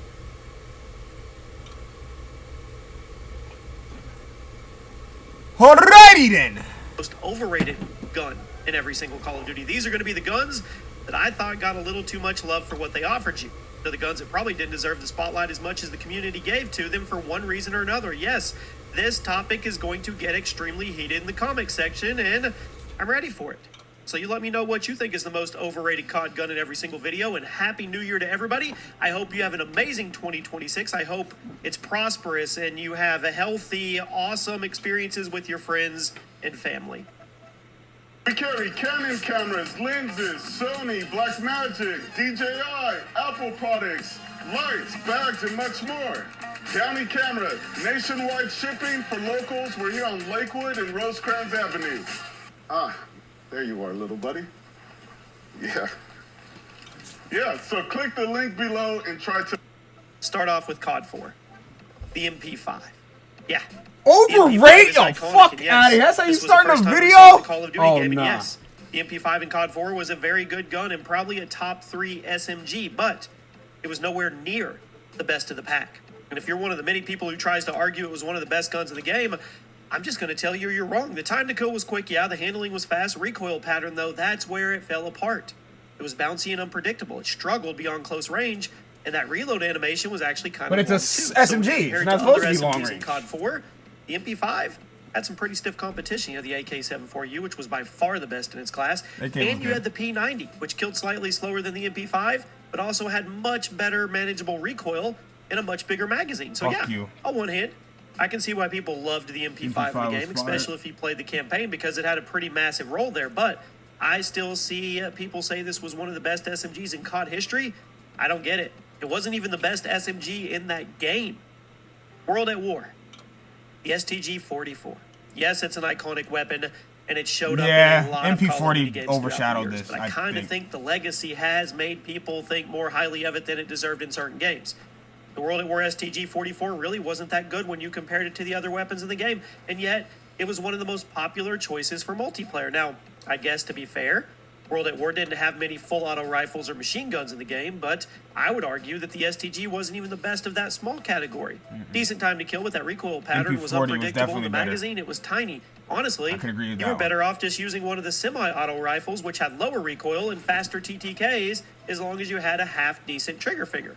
I think people gravitated towards the STG in the game because it was one of the only guns in the game that functioned like a traditional video game assault rifle. And it was certainly one of the most popular weapons in the multiplayer, but when you look at the stats, it wasn't special compared to the rest of the primary weapons available to you in the game.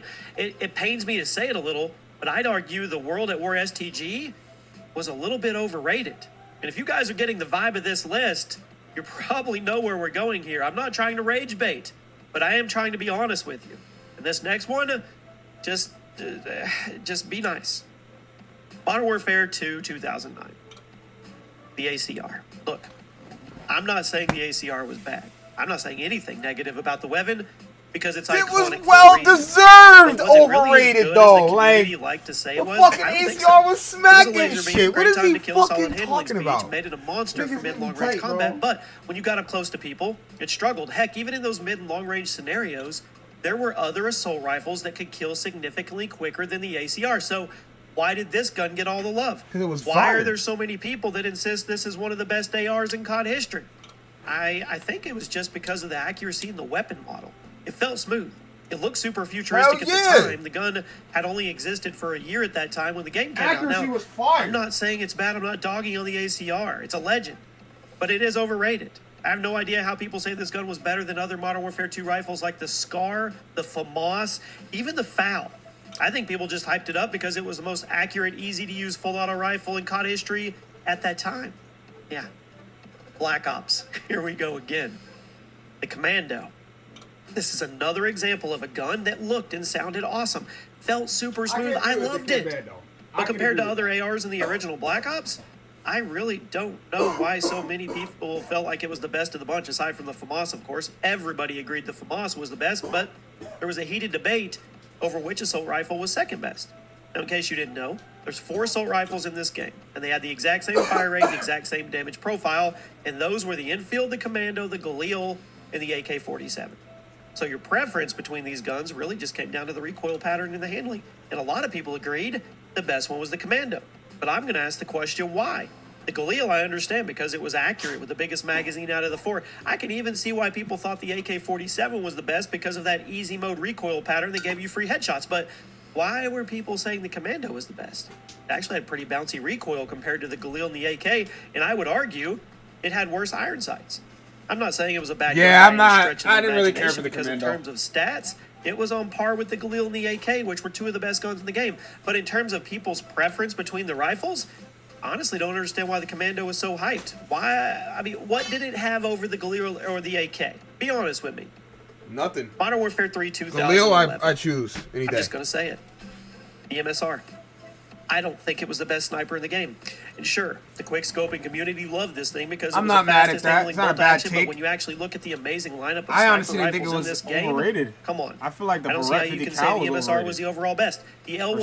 L118A was also bolt action, had a much more consistent one-shot kill range while also still having pretty quick handling speeds. The Barrett 50 cal may have been nerfed from the previous 2 Modern Warfare games, but still a huge magazine and a generous power. Well, there was generous power behind each shot. Then you had the absolute sleeper that was the AS-50. Yeah, the Actually, the AS-50 strongest was sniper in the that game shit. in terms of The damage. AS-50 and you also was had the- the spam machine. The fucking AS-50 was a real stopping power sniper, yo. That shit, you could, like, just from shooting the gun, boom, like, you could just hear that shit was so powerful, bro. AS-50 was that shit in Modern Warfare 3. I can't lie. I 100% can agree with that one. Was the RSASS. People like to talk That's about the it, the MSR as if it AS-50 was one of the was best such a snipers in COD history, but beast. the thing is, I don't think it came close to that label. In fact, I don't think it was the best sniper in this game. It was definitely the sniper best suited to quick scoping. I mean, you had fast handling and relatively short scope on it, But if we're talking about what sniper was actually the best in the Modern Warfare 3 game, I think the title goes to the L11AA. I know the sniping community is going to absolutely hate me for this take, but hey, 2026 is my what the video. fuck you say? And relatively short scope on it. But if we're talking about what sniper was actually the best in the Modern Warfare 3 game, I think the title goes to the L11AA. I know the sniping community is going to absolutely hate me for this take, but hey, 2026 is my video. I get to pick the guns. If you weren't a quick scoper, I think the MSR was pretty overhyped. Black Ops 2. The M8A1. Now, some of you know this about me. I didn't really like the gun, and yes, I acknowledge how insane the time to kill was if you hit your shots, but nobody could ever answer the simple question for me. Why would I use the M8 when I could use a full auto rifle that killed almost as quickly as the M8 did and had no recoil? Of course, I'm talking about the M27, and I'm talking about the AN94. Those were two of my favorite guns back in Black Ops 2. They were laser beams, solid damage profiles. The AN94 in particular gave the M8 a run for its money in terms of time to kill, assuming you could hit the hyperburst. And the M27 may have been a little slower, but man, it was consistent. It was smooth. I mean, the M8, it was a burst. The M27, full auto with zero recoil.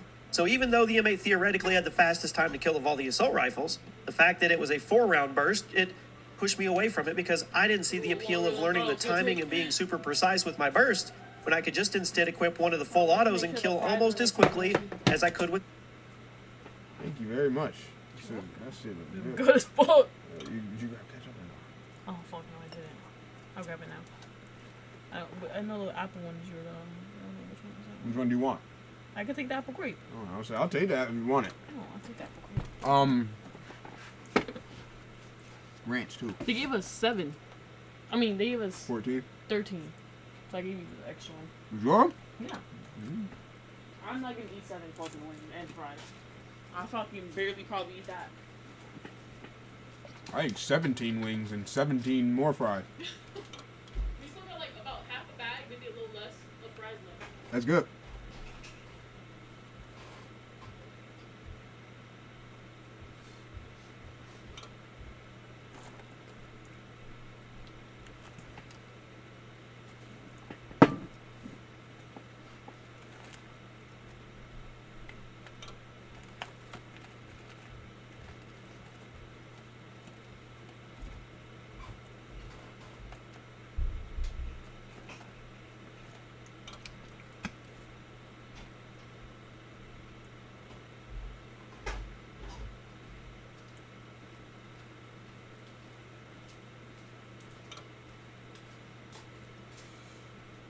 You the best, bro. Who the fuck you think you are, Torta? You the best, bro. Here, I'll ketchup, french fries, and ranch. That's one of the trends I can follow. I like that. You the best, bro. Yeah, that was good.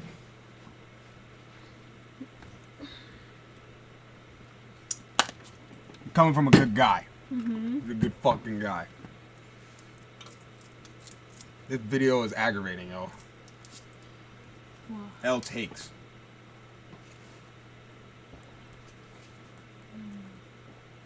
The french fries are really good. I'm trying to make them as crunchy as I could. Excuse me. L takes this guy's been having towards this Call of Duty shit, and I'm upset. I mean, I know this is going to be a super hot take. I really think the M8 was a little overrated. It was powerful, Like that and it is did a reward you for getting gross good with take. the timing. But if we're talking about ease of use and versatility, You like these? I think it was the Isn't it third better? or fourth best assault rifle in No, the game. no, the wings. If you're not fully pissed off by now, you might want to just hang on. I'm Or not if you a are person fully to care. pissed off by now, I understand. Just stay with me. Call of Duty Ghosts. The Ripper. I don't have a preference at all Remember- when it comes to chicken. I like the flats. Some people like flat, some people like the thigh, and the leg. My dad is drums. My dad's like that. He likes flats. He likes flats. I like flats. He likes flats and flats only. He'll go somewhere and be like, "Let me get the order of 10 flat wings." Really? Mm-hmm. Like he wants flats only. I think that's what deep. I like if I just have wings, I like the flats better. I don't know. I just like. I have zero preference. I just like chicken. Was that you earlier? Rumbling? Yeah. I heard like mad rumbling coming from downstairs. Or maybe it came from outside, but I don't know. Like rumbling? What do you mean? It sounded like, but it was like not like loud at all. I moved this chair and started dancing. Oh, that's what it was. Then it must have been you dancing down here. Were you jumping or something? I was getting pissed off. I couldn't hit this fucking room. So then you know it just started. I just came here. I just kept hitting this fucking shit. I think I went like this. And that was about it.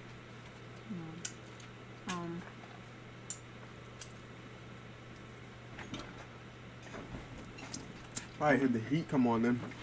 Maybe that's what it was. I don't know. I hear shit. COD Ghost was announced, and we all thought it was going to be a game about Ghost, the character from Modern Warfare 2. And did anybody see where Battlefield 6 copied No, Ghost? from that last game, that was an L take. That fucking gun was not overrated at all. I asked yesterday on X. Anyway, I mean, that was a big bait and switch. There weren't many weapons in Ghost that I would call overrated because most of the popular guns were popular for a reason. It was really popular wasn't anything getting on more that praise game than for what a it was reason, deserving. 'cause it was great. Except the Ripper. Look, I love the Ripper. It was fun. But are we really going to act like it was a top 3 gun in the game like so many people said it was? I don't Sure, give a shit it was a about hybrid Ghost gun. at It was the all. first proper hybrid weapon in COD history. It was also one of the first DLC guns in COD history as well. So Not my there least was favorite hype COD. surrounding it. But But when it's you look at probably the second. stats, it really wasn't much better than the other full autos in the game, mainly because of how fast the time to kill was in Ghost. The Ripper shredded at close range, but so did half the other weapons in the game. And yeah, the Ripper had an AR mode that made it real strong at mid-range, but if you're using one of the other full autos in the why? game and you could control the I had a recoil, taste for this. why would you do that? Don't get me Either wrong, Chinese it was or strong, lemon it was pepper versatile. wings. I think it was probably a top 3 SMG, But I needed probably one a of the top two. 10 gun in Ghost overall. But I've seen people say it was a top 3 gun in the game. I don't agree with that at all. Other weapons were just as versatile or even more versatile, while also being easier to control. You have it listened, you type it in, and then you go digging. You literally just drag it in, and it'll be an all. Advanced Warfare. Do you want to switch? Oh, I KF5. already put hot sauce on my shit. Honestly, this was kind of a hard pick Well, you want for my a gun in flats? this game because I already don't got really shit feel on. like anything was that overrated in Advanced Warfare simply because this multiplayer was dominated by 2 things, the BAL and the ASM-1. Those 2 guns completely dictated the meta of AW, so it was hard for anything Yeah. else to develop a reputation in the community since we all knew those were the best choices. But if I think back on the game, I do remember quite a few people insisting the KF5 was a sleeper pick that could totally stand up to the ASM-1, and that we were all just lame for picking the ASM-1 over it. But then you went into multiplayer and you equipped the KF5, and you quickly discovered that the ASM-1 was just straight up better. Now, I will agree, the KF5 was probably the second best SMG in the game, but you have to understand the distance, the gap between the ASM-1 and the KF5. It was huge. They were not in the same league at all, even though they were technically next to each other in the power rankings. I mean, I think back to the AW days, people were just desperate for anything else into the No, meta. too much. Few days, you'll see a bunch of people. I do want wanna you see to games I Ops know. 3. Just gonna repeat that stuff here. Oh my They- god, he just said the fucking same gun on BO3. The M8A1 was BO2, the M8A7 is BO3. And he just said that same fucking gun for this game. This time, longer time between bursts in a game of jetpacks and wall running, which made me dislike it even more than I did in Black Ops 2. And yes, I will acknowledge again that the M8 had one of the fastest TTKs in the game. But then I'm going to pose the same question as I did in Black Ops 2.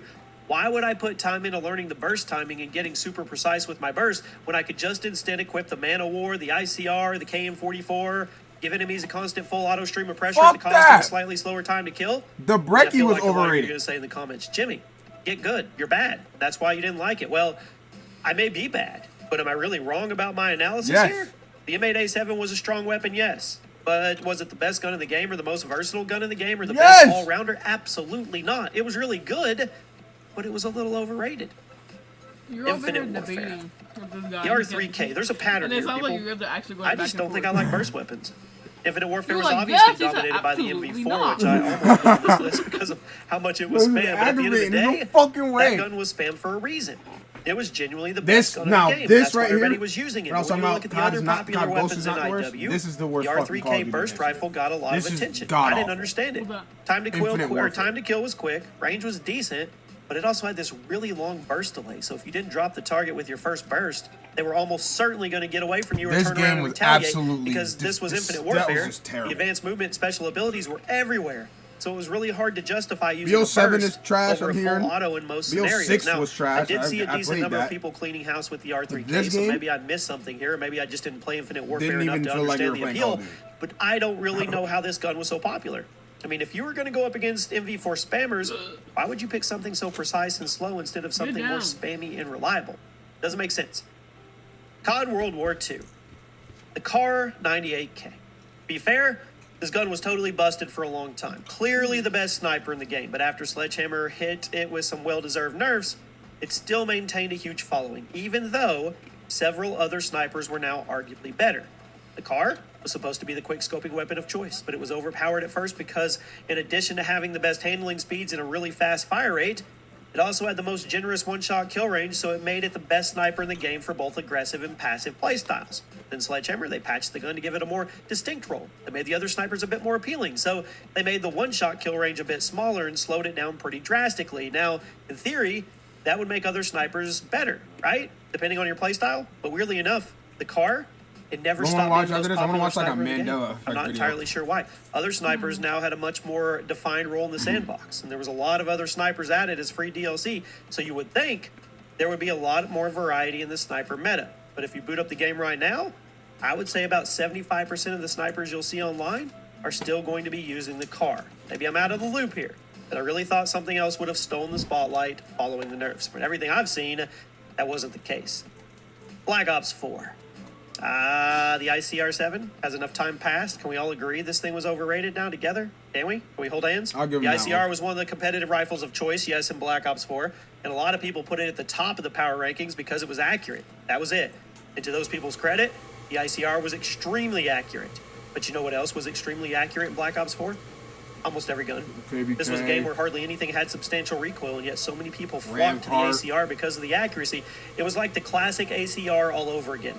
I'm not saying the ICR was a bad gun or that the accuracy wasn't an asset to be appreciated, but why would I take the slower killing laser beam into battle with me instead of a rifle that kicked slightly more, but killed noticeably faster? And again, it's not like the other rifles in the game kicked all that much to begin with. You had guns like the KN-57, the Maddox, the Rampart 17. They all killed way faster than the ICR, and they only kicked slightly more than it did. So why was the ICR seen as the rifle of choice? I mean, just put a couple minutes into learning the recoil pattern, and you would blow the ICR out of the Based water. off of, Overrated. certain guns. Modern Warfare 2019, the last The great older modern games, Call of Duty. Modern Warfare 2, Kilo 3, the older 141. ones, yes. This was a the lot of those starting are assault really- rifle in the game, and a lot of people put it in the top 5 of the power rankings, which But I didn't a lot of them are understand. just In Warzone, modeled after it the real one dominated. because of I won't licensing deny it. purposes. But in standard multiplayer, why were so many people insisting it was a beast in 6v6? I mean, I guess know it was the AK, accurate. that's This real. was also That Modern being Warfare the game. 2019, where the time to kill was nearly instant, so being accurate with long firing streams wasn't that important. You didn't really need to stay on target for that long in order to kill somebody, so having laser-like accuracy wasn't that appealing. And the time to kill in the Kilo wasn't even that fast compared to other rifles like the M4, the AK-47, the FR556, the AS-Val, the Grau. I could go on and on. You know what I'm saying here? In Warzone, the Kilo was amazing because having that prolonged accuracy was important when the time to kill was much longer. But in standard multiplayer, it didn't make that much of a difference in most scenarios, and yet a lot of people put it in their honestly top were 5. good. I mean, I think this was a case of people letting Warzone impact their opinion you on got 'em. standard multiplayer, because you have to remember, this was back in the early days of Warzone where everybody was playing Battle Royale and not nearly as many people were playing standard 6v6. It was easy for a gun's reputation to be positive if it was popular in Warzone, even if it wasn't that good in multiplayer. So yeah, I think the Kilo was overrated. Great in Warzone, mid in multiplayer. So just for a second, take the nostalgia goggles off. Let's go. Black Ops Cold War. The PPSH-41. I think this is another prime example of a gun being popular simply because of the legacy, when in reality, it wasn't that good. Cold War version of the PPSH. This isn't a was bad hyped take up in a sense prior where to this is it being added OD. to I the just game. feel like there was other weapons that Not actually only would have does a probably COD community love overshadowed the this. gun, I do, but it was TAC also the first time in several years TAC it was in a COD game. Yeah, Plus, the TAC Treyarch overshadowed was that making to me. PPSH bullet hoses. I mean, it was. They made it like it was back in World at War, which was a big deal since the previous PPSH was the one in COD World War II, which was drastically slowed down for some reason. So what was the new and improved bullet hose PPSH like when we finally got our hands on it? It was underwhelming. The fire rate was high, of course, that was nice, but the time to kill wasn't actually all that special this time around, and there was plenty of other guns in Cold War that could kill just as quickly while offering you way better range, even lower recoil, all that. And yet, the PPSH, one of the most popular guns in the game after it was added. I am 100% convinced Not that bad. it was legacy. Better than that If shit. this SMG didn't look and sound like the iconic fan favorite, nobody would have used it because the stats were not anything special. there's a- Since it did look and sound like the iconic Jared fan saw favorite, that? it was one of the most used guns It in the game. mentioned that he had Vanguard. I think he said an apple The cranberry. STG-44. On one hand, it was one of the most Yeah, broken guns in the that game upon sounds release. crazy. In fact, I would say Yeah. it was the most broken gun in the game. On the other hand, after Sledgehammer nerfed it a bit, buffed some other things, it was overrated. Not because it was bad or outshined, simply because the balance in the game was actually good over time. Yes, I'm giving Vanguard a compliment. I said in a recent video, I actually dislike how Sledgehammer balanced Vanguard because they basically just decided to make every gun capable of breaking the game with their 10 attachment gunsmith. I thought that was a boring way to balance a game. That's exactly why the STG-44 was overrated. It wasn't broken in any special way. When the game came out, it was definitely broken, right? I mean, it was you could turn it into a monster. There wasn't really anything special about it anymore, though. I mean, in regard, once everybody figured out. Let me see a Mandela.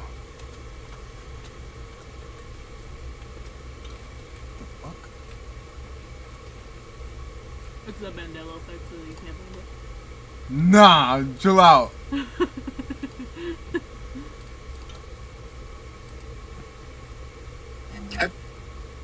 That will Have you blow ever your been mind. totally sure about It better blow my We fucking have mind. got I'm to the gonna be point where tight. literally anybody can build a I'm fully arguing working with app without knowing how to code. This is Okay. Base 44. This is a first look at the current industry-leading AI app builder, and you wouldn't believe. Have you ever been totally sure about something, only to find out you, and maybe thousands of others, were totally wrong? Welcome to the mind-blowing world of the Mandela Effect. Named after the iconic South African leader, Nelson Have you Mandela, seen this this curious phenomenon happens when a large group of people remember something Why is it one called way, only to discover Why they've is got it it back all wrong. And trust me, we've got some real head-scratchers for you. Because people had thought he died or some shit a long time ago, and he never did. I think it's something along the lines of that. Something along the lines of him dying, and he never did. And you're like, what the fuck? You Or, still alive? or maybe he didn't die, and people thought he Have did. you ever been totally sure about something, only to find out you, and maybe thousands of others, were totally wrong? Welcome to the mind-blowing world of the Mandela Effect. Named after the iconic South African leader, Nelson Mandela, this curious phenomenon happens when a large group of people remember something one way, only to discover they've got it all wrong. And trust me, we've got some real head-scratchers for you. From New Zealand's mistaken location to wonky memories when it comes to what we love to eat and watch on screen, I'm Mike with List 25, and here are 25 insane Mandela Effect examples that'll blow your mind. 25. The Great Bear Name Debate. Remember the beloved children's series, The Berenstain Bears? Well, you might recall it as the Berenstein Bears with an E, right? Well, brace yourself. It's always been Berenstain, as confirmed by the Library of Congress.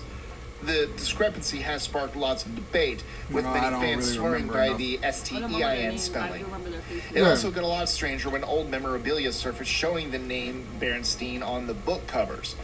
Since many people believe the Mandela Effect is caused by time travelers messing with our past, that or we live in a parallel universe, I'll leave it to you to decide if this is only a case of mistaken identity. 24. The turkey leg that never was. If you've ever pictured Henry VIII gnawing on a turkey leg, well, you're not alone. Many remember a famous painting of the English king seated at a table proudly holding a turkey leg. Huh? But here's the kicker. Never seen That it. painting doesn't exist. The actual artwork shows Henry with a pair of leather gloves and the string of a scabbard. I've seen The that turkey movie. leg image seems to be a collective mirage fueled by a mix like of history media class. depictions Remember and one with him the in, Mandela like, effect. 23. Peanut butter pandemonium. The world of delicious spreads has its own fair share of mystery thanks to the Mandela effect. You might remember a popular peanut butter brand as Jiffy, but here's the twist. It's always been Jif. Launched in 1958 after a rebrand from Big Top Peanut Butter, Jif has remained consistent in its name, and yet a lot of peanut butter enthusiasts swear they remember it differently. They're probably getting confused with Jiffy Pop. That's my take on it. 22. Looney I Tunes. think it's from Jiffy Is it Lube. Looney Tunes or Lube? Looney Tunes? The gas If place you've in ever the wondered carpet. whether the classic cartoon featuring Bugs Bunny and his pals was really called Looney Tunes with 2 O's, I feel like I you're not remember it as alone. GIF though. I Fans ain't of this gonna lie. iconic series have been debating the name for years. Huh? The confusion likely arises Right, because Jiffy? Looney Tunes The only reason with why I 2 don't O's remember as- just sounds like it should fit better with card. The only reason why I don't remember as Jiffy, there's one specific YouTube video I'm thinking of right now. Dash EXP. From years ago, he used to do cooking with Dashy. He pulled out some peanut butter and yelled, "Jeff!" Like that was the big ass joke. Like niggas made memes about that because he pulled it. He was like, "Jeff!" Mad as fuck. That's the only reason why I can dead ass remember that.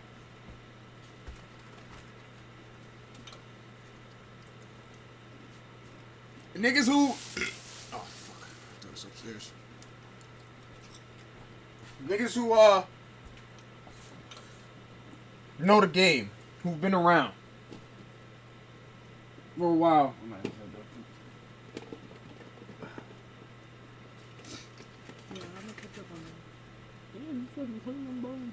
Hell yeah. Gee.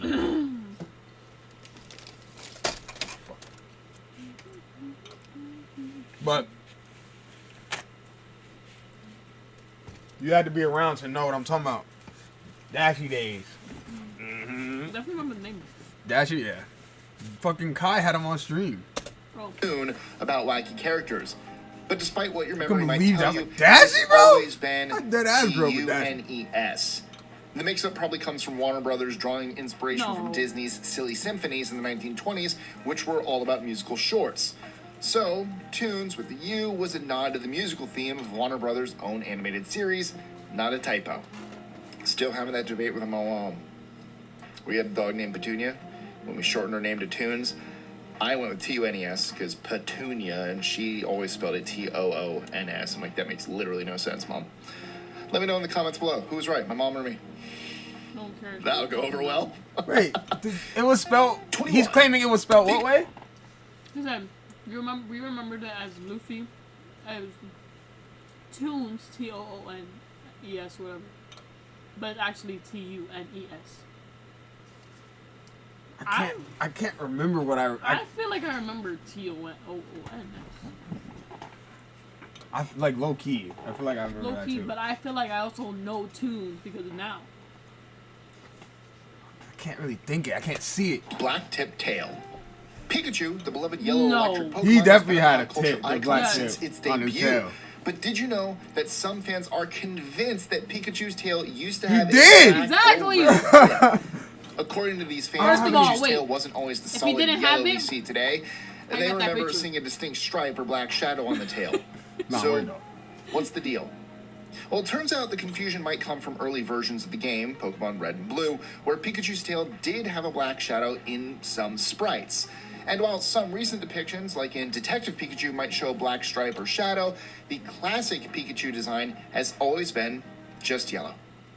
Hey guys, Fuck just jumping outta in here here, real dude. quick to tell you some exciting news. You know how you love watching our videos for amazing facts? Well, what if I told you that you could also have 500 amazing facts in the palm of your hand? That's right, we wrote a book. This one right here. What the facts are you talking about? And you Emily, a copy today. 20. Mickey Mouse's suspenders. Mickey Mouse, Disney's cheerful mascot, has been a staple of animation since his debut. But why do so many people remember Mickey sporting red shorts with suspenders? Despite what your memory might insist, Mickey Mouse has never actually worn red shorts with suspenders in I don't any remember official suspenders. appearance. From his first animation Like to that, I modern don't day even remember that. renditions, Mickey's classic look has always featured red shorts without the added accessory of suspenders. It's probably the 2 buttons. People think that's where suspenders go, so their brain just probably fills in the rest. 19. Would you like some Captain Crunch or Captain Crunch? The debate over Captain Crunch's name is a tasty example of the Mandela effect in action. I had While this many debate. cereal I'm not fans gonna lie, remember the I've had a breakfast debate mascot with- as Captain Crunch, I had this debate before his with official somebody. name has always been Captain Crunch. But the confusion doesn't stop at the name. Captain Crunch's uniform has its own set of mysteries. Traditionally, American naval officers wear bars on their sleeves to indicate rank. 1 for ensigns, 2 for lieutenants, and 3 for commanders. However, Captain Crunch's outfit has never quite matched up with these ranks, sporting a mix of bars over the years. So, whether you remember him as Captain Crunch or Captain Crunch, it turns out that the character's uniform, at least, has been proven I had that inconsistent. debate before, so I 18. can't get mad at that one. What the heck is a Fruit Loop? Captain, If I've got you with the confused, PN. the official name has been Fruit Loops since 1963. Here's the backstory. Kellogg's first introduced the cereal as Fruit Loops spelled the correct way in 1959, complete with 3 flavors and Toucan Sam. However, since the cereal had no actual fruit, Kellogg's got sued and had to change the name. They relaunched it as Fruit Loops with the 2 O's in 1963, and that's stuck ever since. That's weird. But here's where it gets interesting. Some fans remember the name swapping back and forth. One Reddit user even said, "Wasn't it Fruit Loops a while ago, and now it's Fruit Loops again?" I don't even remember it. Seems like others are in the same 208. boat. Yeah. So, what's your take? Fruit Loops or Fruit Loops? I remember 2 O's. It's great without the spelling. 17. Mr. Monopoly's monocle. Does the Monopoly Man sport a monocle or not? Many people could I remember swear the he monocle. does, but the truth is, he never has. I Rich Uncle swear to Pennybags, God, the that man iconic had a face of monocle. Monopoly, is instantly Peanut Man. recognizable with his top hat, mustache, You know and when had a pinstripe monocle? suit. But despite the strong Bet you that's what he's visual about to memory say. many people have of him wearing a monocle, it's simply not true. This case of the Mandela effect has left many scratching their heads. So if you remember him sporting that signature Oh. monocle, rest assured, I thought he was you're going to not say the only you're one probably feeling a bit confusing him with the frazzled by Peanut the Man. mix-up. I think this one is people confusing Mr. Peanut. I just I fucking think they're see. thinking his monocle. Because he does. So, Mr. Peanut according does to have a the monocle. University of Delaware, people with an IQ of 115 and above can perform any job without intellectual restrictions. This means you can handle complex tasks, manage multiple responsibilities, and adapt to different roles. Essentially, you can figure out almost any job. People with an IQ around 110 are usually foremen, clerks. 16. Where on earth did New Zealand go? Think you've got geography down? Well, you might be in for a surprise. A surprising number of people remembered New Zealand being in a completely different place on the map. Sure, we know that New Zealand is southeast of Australia, but some people swear it used to be northeast, or even in a totally different location. And it's not just New Zealand. People You said have you know? different memories of where Australia is, too. Some theories suggest that alternate dimensions or time I streams have might no clue. explain Me this neither. mix-up. The idea is that we might have merged realities with another timeline where maps and borders were different. Oh, really? So if your sense of direction seems a little off, well, you're not alone. What do you say like However, that? the notion that Oh, our it reality makes could have sense, subtly yeah. shifted is pretty mind-bending. Usually how it goes. Or just admit you're bad at geography. Don't need to bring in time-altering. That's what I'm saying. Like, okay, I get it. You failed geography. That's all there is to it. 15. Oscar Mayer, or Oscar Mayer. Here's one that's left plenty of people scratching their heads. Is it Oscar Mayer or Oscar Mayer? Mayer. As it turns out, the hot dogs and lunch meats brand has always been Oscar Mayer with an A, but plenty of folks remember it as Meyer with an E. What really messes with people is the jingle. You know the one. My baloney has a first I got a name, picture in front of the X-O-S-C-A-R. fucking Oscar Mayer My truck. baloney has a second name. There has been much frustration over the Fuck mix-up that. I'm since about to see. people remember to be singing along to M-E-Y-E-R and not M-A-Y-E-R. I was working at Walmart. 14. Sinbad never played a genie. Do you remember Shazam, that movie in which comedian Sinbad played a genie? Well, if you do, you should take a good, long, hard look at yourself because that movie never existed. I'm serious. Despite being remembered by thousands of people, Sinbad never starred as a wish-granting genie in the 90s. There was a movie called Kazam with Shaquille O'Neal as a genie, but Shazam simply isn't real. And yet, some people remember Shazam in great detail, including the plot about 2 kids summoning a genie and even a spectacular pool party finale. It's okay if you think you've seen it, but don't bother looking it up on IMDb. Sinbad's genie role is just a trick of memory, and maybe a touch of Mandela magic. I don't 13. know that movie. The hyphen in Kit Kat A hyphen never in existed. Kit Kat. If you swear eat that Kit there Kat, was a hyphen between Kit and Kat, Yes, I You're do not remember alone. that actually. plenty of candy lovers distinctly remember the famous chocolate bar as Kit Kat, but guess what? There's no official record of that hyphen ever existing. Despite this, some fans recall the dash as clearly as if they'd seen it yesterday.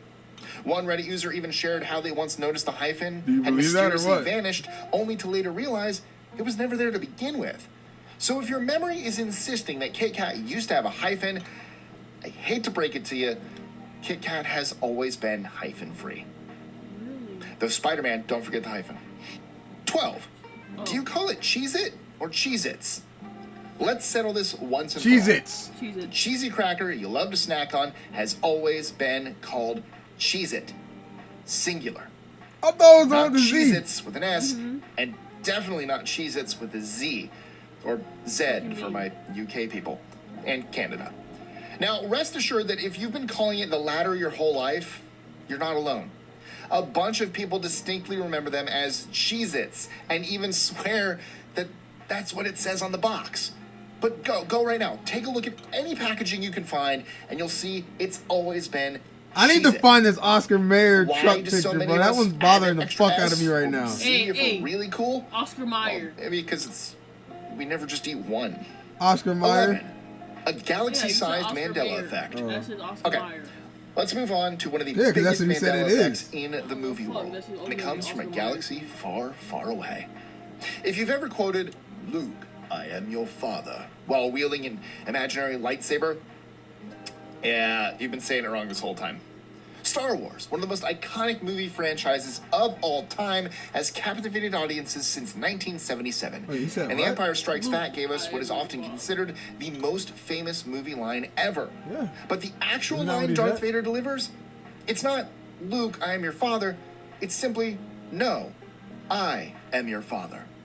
It's a small change, but one that throws off countless fans. And who I assume were saying that line into a fan, because everyone did that. Yeah. Luke, they got it wrong while speaking into a fan. It's always, I don't have a fan with me or else I'd do it. 10. Did Tom Cruise wear shades or Luke, not? I am your father. I don't remember that. I Classic feel like I risky remember that. business scene. Tom Cruise sliding shades. across the floor to Bob Seger's old-time More rock and shades. roll in nothing but socks, a shirt, I don't and know about that one. shades? Well, that's where the Mandela effect kicks in. In countless parodies, from The Nanny to Scrubs, people mimic this iconic moment, often adding sunglasses to the mix. But here's the kicker. Tom Cruise didn't wear sunglasses during that legendary dance. In the scene, he sports a white button-down shirt, socks, and no shades in sight. 9. Lucy's misquoted splainin' moment. This might be a bit before your time if you were born, after the 50s.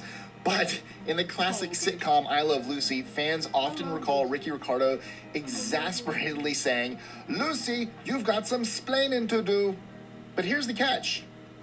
Ricky never actually says those exact words. While he does use phrases like "splain that if you can" or simply "Lucy, splain," the iconic quote you remember is definitely a bit off. 8. Oh shit! Mirror, It is mirror on the Mayer. wall. This We all video grew up has with the famous line from Snow White and the Seven Dwarfs. MAYPR. Mirror, mirror on the wall, who is the fairest one of all? I took a picture Guess in what? front of the fucking. That iconic They had a line big ass. is a bit off. The real line is actually "Magic And that shit mirror says on the Mayer. wall, who is the fairest one of all." It's one of those slip-ups that's stuck For in our some heads reason, my manager despite wanted the me to truth. go outside with her. The next Come time you outside. pop in your old Snow See White fucking DVD, Oscar Mayer truck. I was like, all watch right. it on streaming, That's probably listen why. closely.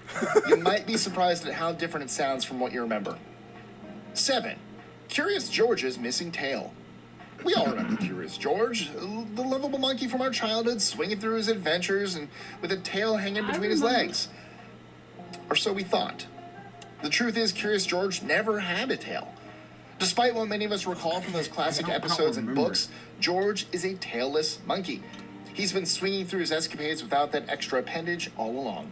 Why didn't they give 6. him a fucking tail? That never happened.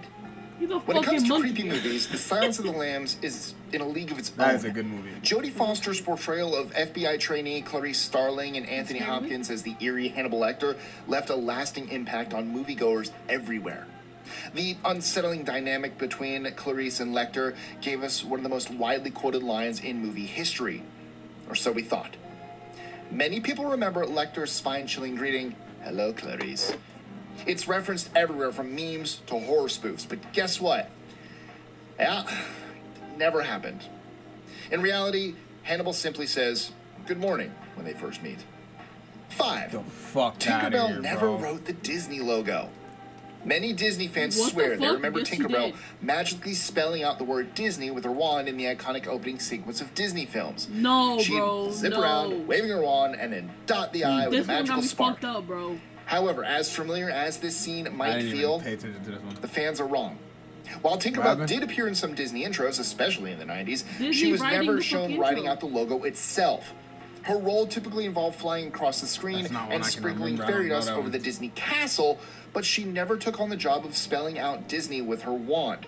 It's just a classic case of our collective memory mixing up magical moments. Bro, But she you're a definitely fucking did go liar. ting, and then that's Didn't when she do the transition would the happen. line? Yes! Usually on, That's on me top saying of that the she castle. never did that. Nah, fuck out of here. Nah, Fuck you, she bro. definitely. Get the fuck off the screen. She definitely did that line. I remember the specific, or she didn't follow, but she would ding, and then it would go right. No, she did the line. No, I remember ding, and then it would go. The line? Yeah, she would go press the star, and then the star would bring the line over the top of it. I remember her doing the whole line. Nah, you're probably confusing that with the Disney Channel shit, with people doing it themselves. Maybe. But I remember her being there. She doing definitely that went like shit. this, and then touched the star, and the star let off the Yes. line. Yes, bro. I remember her doing that shit. He said that she was just in the thingy. Like, she'd just be flying around. Nah, she definitely touched that star, and then the star brought the line. Yes, bro. Fuck out of here. Classic case of our collective memory mixing up magical moments. But she definitely did go ting, and then that's when the transition would happen. Oh, Usually on, so on she top of did the do castle. 4. Oh, he Play said it that's when again, the Sam. transition would happen. That's when Casablanca the line. is packed with memorable lines, but one of the most famous is also one that never actually appeared in the film.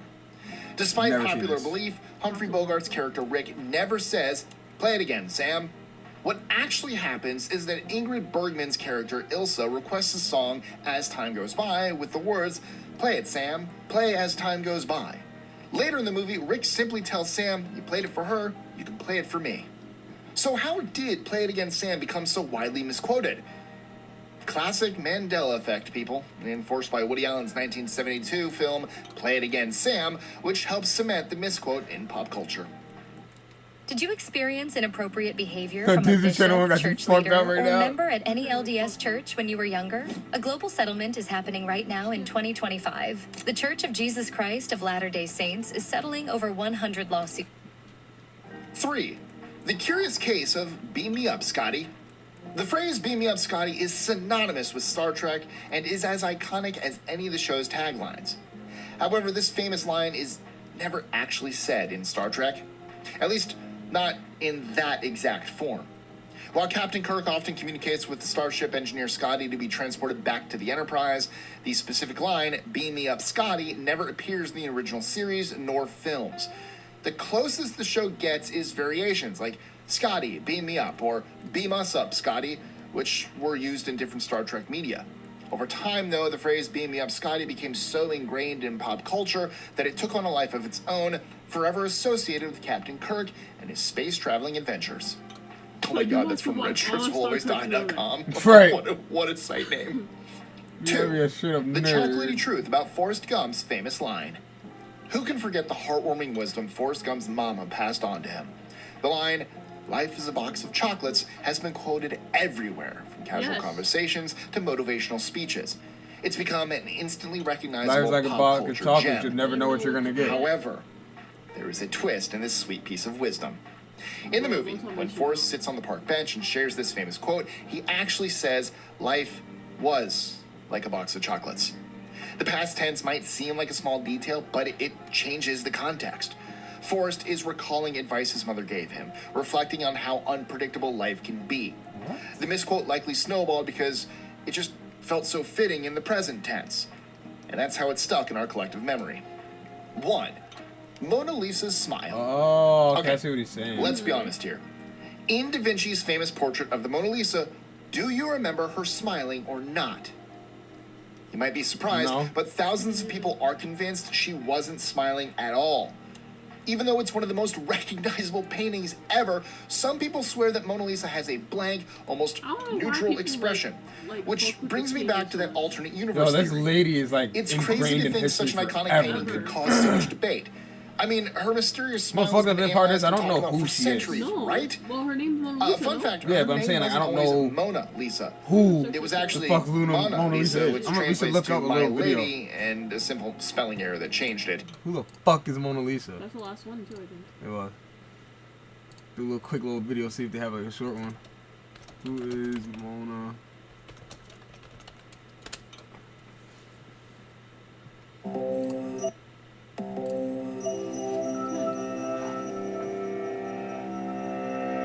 Five-minute video's not bad. As dawn broke over Paris on August 21st, 1911, Vincenzo Perugia hoisted a painting off the wall and slipped down the back stairs of the Louvre. He was close to freedom, the exit just before him, when he encountered a two-pronged problem. The door was locked and footsteps were approaching. Tucked under Perugia's arm was Leonardo da Vinci's Mona Lisa. It's arguably the world's most famous painting today, but how did it achieve its status? Leonardo is thought to have started the portrait in 1503 at the request of a Florentine businessman who wanted a portrait of his wife, Lisa Gherardini. Leonardo continued working on the painting for more than 10 years, but it was unfinished by the time he died. Over his lifetime, Leonardo conducted groundbreaking studies on human optics, which led him to pioneer certain artistic techniques. Some can be seen in the Mona Lisa. Using atmospheric perspective, he made images at greater distances So it's his wife. hazier, No, producing the his, illusion of profound depth. Like his, And with this guy that wanted sfumato, to he paint created his wife. subtle gradations between colors that softened the edges of the forms he depicted. All of this is striking, but is it enough to make the Mona Lisa the world's most famous painting? Many scholars consider it an outstanding Renaissance portrait, but one among plenty. And history is full of great paintings. Indeed, the Mona Lisa's fuck was rise to that? worldwide Go fame back. depended largely on factors beyond the canvas. And That- history is full of great paintings. Indeed, the Mona Lisa's fuck is rise that? to worldwide fame depended largely scary on as shit. factors beyond the canvas. King Francois I of France purchased the painting and began displaying it after Leonardo's death. Then, in 1550, Italian scholar Giorgio Vasari published a popular biography of Italian Renaissance artists, Leonardo included. The book was translated and distributed widely, and it contained a gushing description of the Mona Lisa as a hypnotic imitation of life. Over the years, the Mona Lisa became one of the most enviable pieces in the French royal collection. It hung in Napoleon's bedroom and eventually went on public display in the Louvre Museum. There, visitors flocked to see the once private treasures of the deposed aristocracy. During the 1800s, a series of European scholars further hyped the Mona Lisa up, fixating to a conspicuous degree on the subject's allure. In 1854, Alfred Dumesnil said that Mona Lisa's smile imparted a treacherous attraction. A year later, Théophile Gautier wrote of her mocking lips and gaze promising unknown pleasures. She got And in sexified, this fucking 1869, lady Walter in the thing. Pater described Mona Lisa as the embodiment of timeless feminine beauty. By the 20th century, the portrait was an iconic piece in one of the world's most famous museums, but the Mona Lisa wasn't yet a household name. It was Perugia's 1911 heist that helped it skyrocket to unprecedented fame. Having been contracted to make protective fucking cases for the Louvre, scooped it up. wasn't totally That's inconceivable why for niggas said, Perugia to oh, be that locked should be inside big the now. museum. It's valuable. And lucky for Why do him, people want it when a so bad that they're workman willing to steal encountered it? him in the stairwell, he simply helped Perugia open the door and let him walk out into the morning. The theft made international headlines. People gathered to see the blank space where the Mona Lisa once hung. The police interviewed People came to Perugia the because he had blank worked at the Louvre, but they never considered him a suspect. Meanwhile, they interrogated Pablo Picasso because of his connection to a previous Louvre theft, but eventually let him go. Pablo Picasso. For 2 years, Perugia kept the painting in a false-bottom suitcase, then smuggled the Mona Lisa to Italy, and arranged to sell it to a Florentine art dealer. Perugia saw himself as an Italian patriot returning an old master's work. But instead of being celebrated as such, he was immediately arrested. With the mystery solved, the Mona Lisa went back on display to large crowds, and newspapers took the story for a victory lap. In the following decades, conceptual artist Marcel Duchamp mocked it, Nazi art thieves pursued it, Nat King Cole sang about it, and museum goers wielding stones, paint, acid, and teacups attacked it.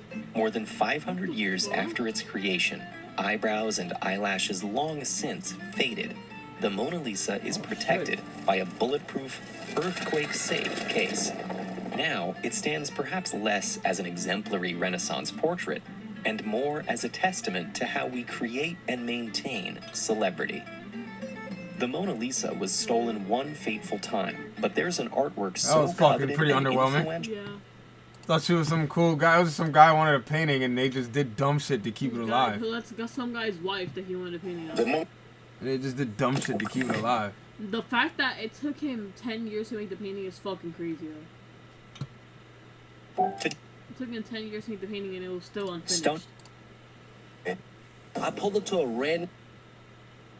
That means that guy who paid for that painting never got his painting. Nah, dead ass. What's poppin', y'all? Look, He got ripped off. I would bet my entire YouTube channel that you're currently watching this video on YouTube. How do I know that? Because I don't spot me. Because you're posting. What's pop? Nigga's stupid. He's stupid for that. In 1870, Huh? Go up. when it's go in 18 You was like a gay test and shit. Fuck no. Hell no, I don't take that. Matter of fact, It's an ad. I know. I'm just fucking with you.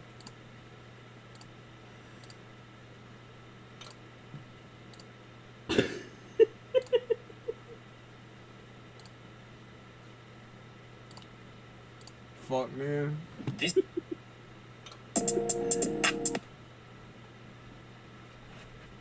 The Colosseum, an iconic symbol of ancient. Inside the Sticking Coliseum. to a high I've protein actually routine always was wanted to hard go to when this. every meal felt the same. Yeah, Factor that completely would changed that for me. Each meal is more crafted by chefs. The Colosseum, an iconic symbol of ancient Rome, was a massive arena used for gladiatorial games and public spectacles. The original arena. It stands as Every one of the greatest arena today is architectural literally achievements of the built ancient based off of world that. and a remarkable testament to Roman ingenuity. The Colosseum wasn't just impressive above ground. It had a hidden world beneath the arena floor that brought the spectacles to life. This underground network featured tunnels and chambers where gladiators prepared for battle, wild animals were kept, and elaborate stage effects were orchestrated.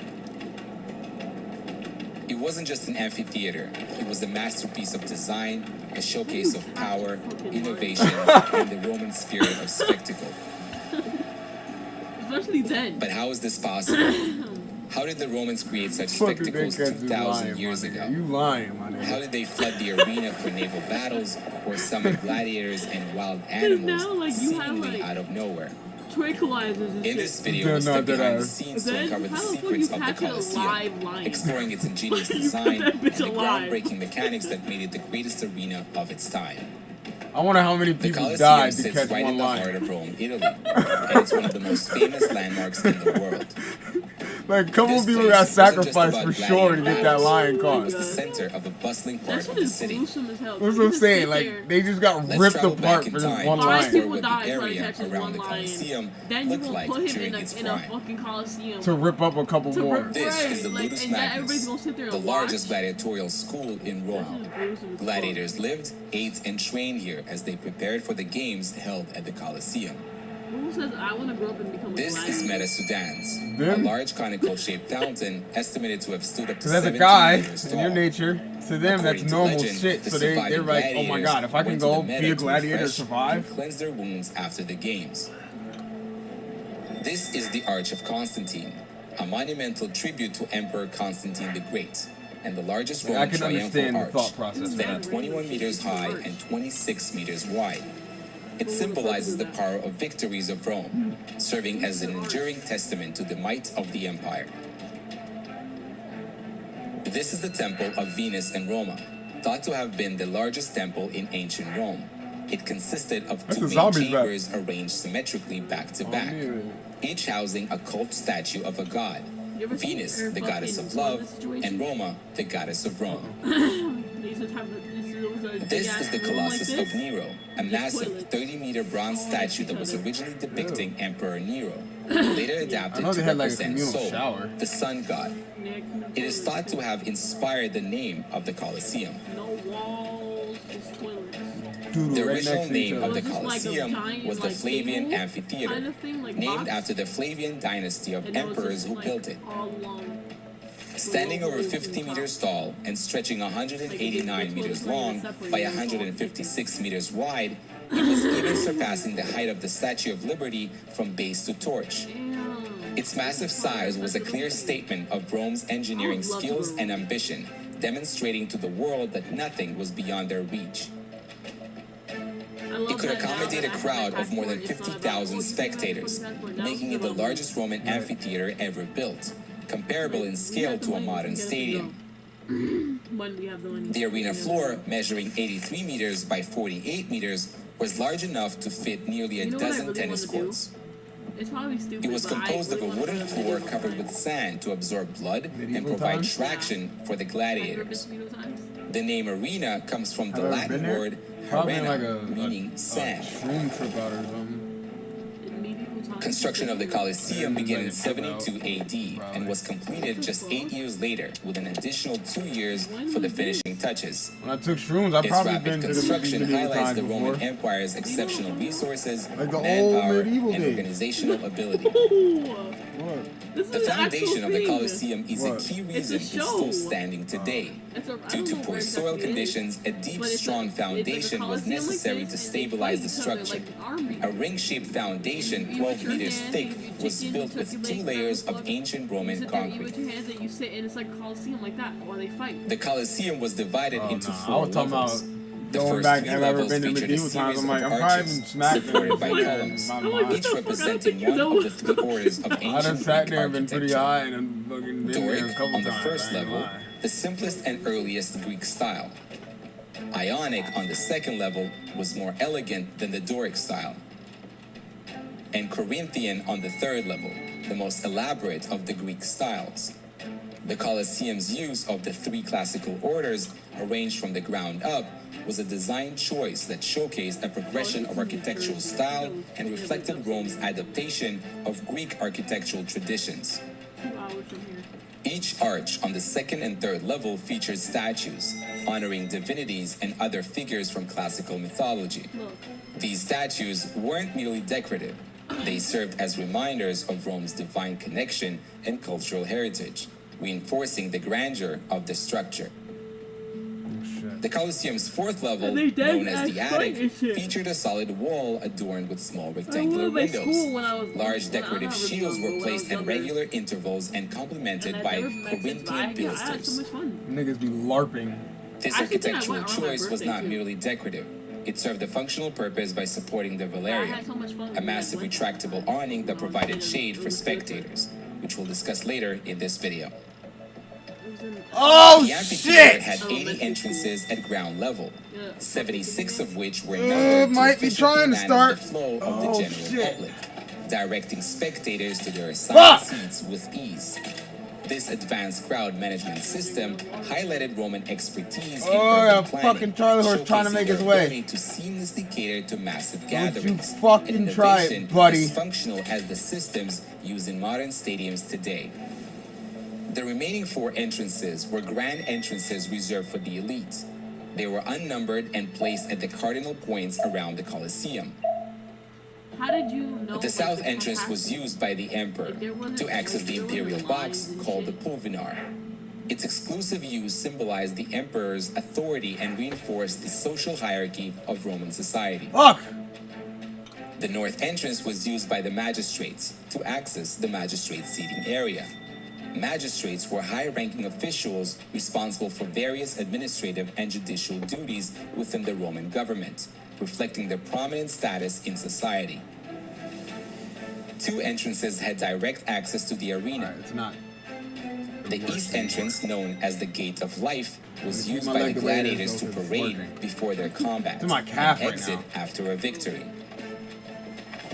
The west entrance was known as the Gate of Death and was used to carry away the dead bodies of gladiators and animals.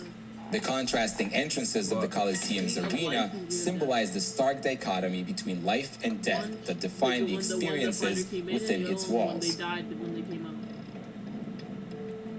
The seating at the Colosseum was divided into 4 main sections that reflected the social hierarchy of ancient Rome. The closer to the arena, the higher the status of the occupants. The lowest tier was reserved for senators and other elite members of society. Their proximity to the action reflected their influence. They enjoyed the best view of the spectacles. The second tier of the Colosseum was reserved for the equites, or the equestrian class, positioned just below the senatorial class. The equites were a noble class involved in various roles within the Roman government. The third tier was reserved for Roman citizens and was divided into 2 sections. The lower section accommodated wealthier Roman citizens, while the upper section was designated for poorer citizens. This arrangement reflected the economic disparities even within the general public, providing a clear glimpse into the stratification of Roman society. Pretty bad still. At the very top is the 4th tier, that was added later after the inauguration of the Colosseum during the reign of Emperor Domitian. The seating in this section was made of wood and was reserved for the lowest class of people and slaves. Despite being farthest from the action, this tier still allowed the less privileged to witness events, underscoring the Colosseum's role as a unifying space and, for all he's not even in Romans. here, but Happy New Year's. One of the most extraordinary spectacles ever held in the Colosseum were the naval battles, or Naumachii. Yes, sir. These events turned the arena Yeah, that's my into bad. I a was war not in my base, chat. where warships reenacted famous naval conflicts. But how did this work? How could an amphitheater designed for gladiatorial games suddenly transform into a lake? These displays weren't just about entertainment. They were demonstrations of Rome's engineering prowess and its ability to manipulate its environment. To stage these events, the wooden arena floor and its supporting pillars were removed, creating a basin that could be flooded to simulate naval combat. At the time, the underground structures seen today had not yet been constructed and were added later. Water was supplied from nearby aqueducts and flowed through a network of underground channels carved into the concrete foundation beneath the arena. It then entered a channel surrounding the arena, distributing water through a series of outlets to flood the arena. The flooding process would have taken several hours. Once the basin was filled, Naumachii could begin. The ships were crewed by condemned prisoners and slaves, who reenacted historic naval battles and fought to the death until one side was entirely annihilated. After the battles, water drained through a system of 4 channels beneath the arena, which were connected to the sewer system and also served to manage rainfall. This design allowed for rapid transitions between events, ensuring the arena could be quickly reset with a wooden floor for the next spectacle.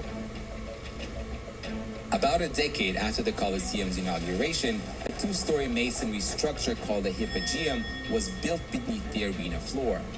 This underground complex served as the backstage area for gladiators, animals, and props, an engineering marvel that brought the spectacles above to life. The Hypogeum's design featured a large central corridor flanked by lateral passages. This layout facilitated the seamless movement of animals, performers, and props, ensuring the logistics of the games ran smoothly. Hundreds of workers coordinated the entrance of men and beasts into the arena through secret trapdoors, creating a dramatic appearance. The original system consisted of 28 lifts, positioned along the outer rim of the arena. Each lift was designed to hoist caged animals directly onto the arena floor. At the core of the system was the capstan, a large vertical drum driven by a central pole with long levers, or bars, inserted into holes and extending outward to give workers the leverage they needed to turn it. Operating each lift required a team of 8 workers. Animals were placed into cages through a side door. The cages were connected to the capstan via a rope, threaded through a series of pulleys, As the captain's drum rotated, the rope wound around it, gradually raising the cage. At the top of the lift, two large hinged arms support the trapdoor when closed. An operator would use a rope and pulley system to swing the arm downward, opening the trapdoor. The cage had a second door at the front, held closed by a counterweight. Yes! As the cage ascended and reached the bottom of the ramp, it would I hit a rubbed the stop that shit out of it. automatically I think opened that the really front did door, help. allowing the animal to ascend the ramp directly into the amphitheater. In the central corridor, mobile platforms were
Gotta go grab Jug, man. Oh yeah.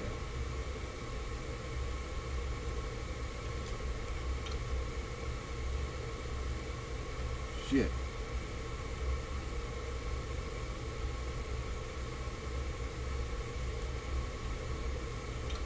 What?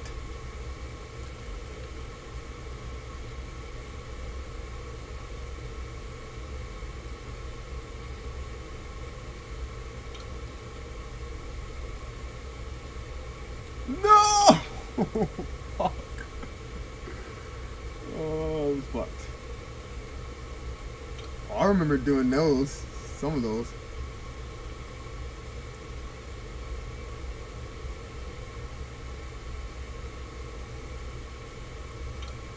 Not even like that, bro.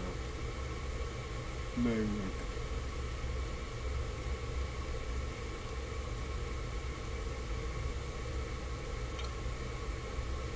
That chicken put you to sleep, huh? Hmm? That chicken put you out.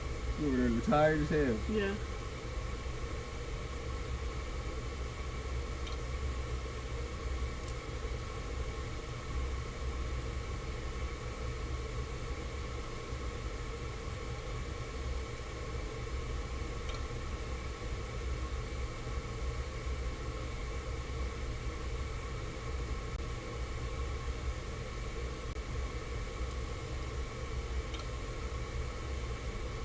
Thanks, Solo on Hypo Center. I've never heard of that, man.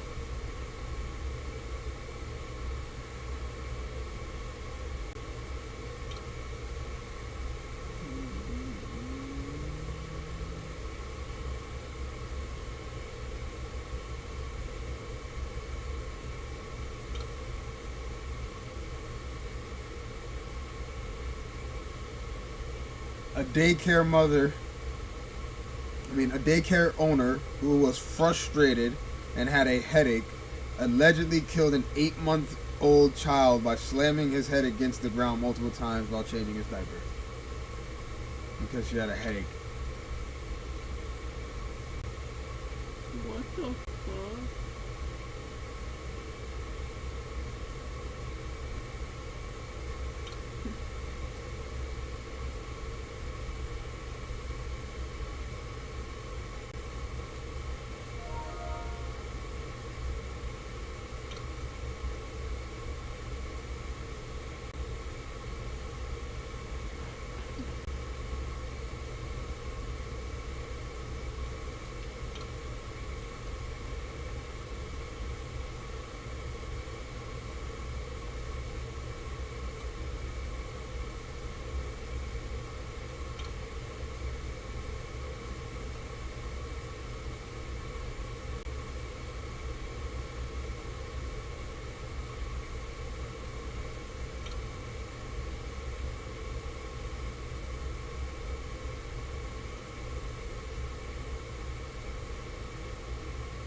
do that?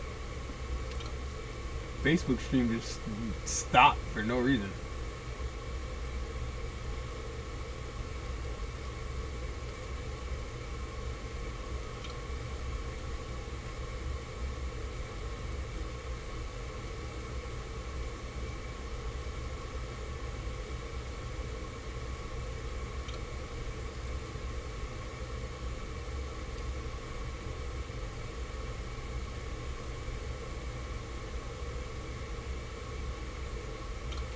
I'm feeling an early subathon this year. I want to do a subathon early. That's far as shit. Last one was fucking crazy. Plan like 3 weeks or 2 weeks off of work and like fucking just go crazy and hope it doesn't surpass that. Yeah, cause last time was fucking crazy. This happened on for 4 days. Like, damn.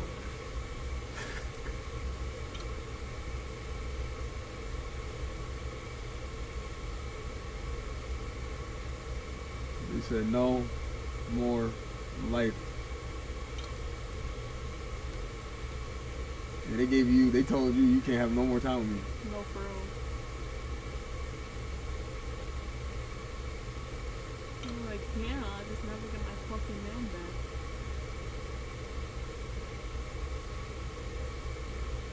I'm the method though. Well, like, you won't fuck with this guy, you won't fucking sell more.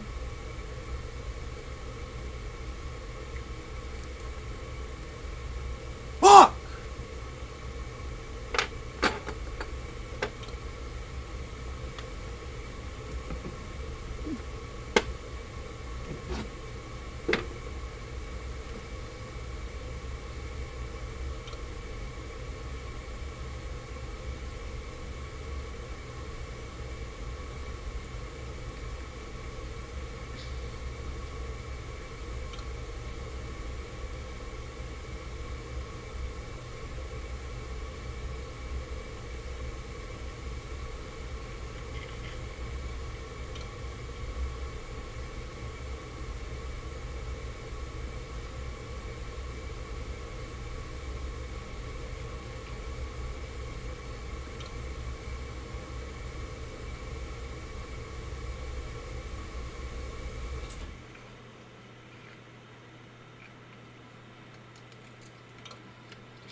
I'm gonna give this map an attempt again. Hopefully a better attempt this time. Fuck. That was nutty.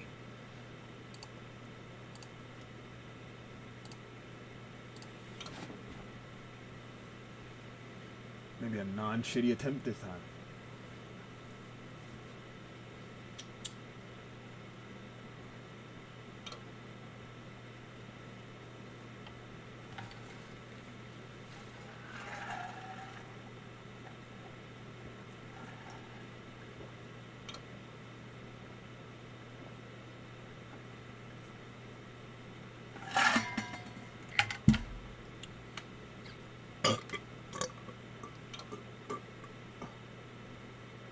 Excuse me.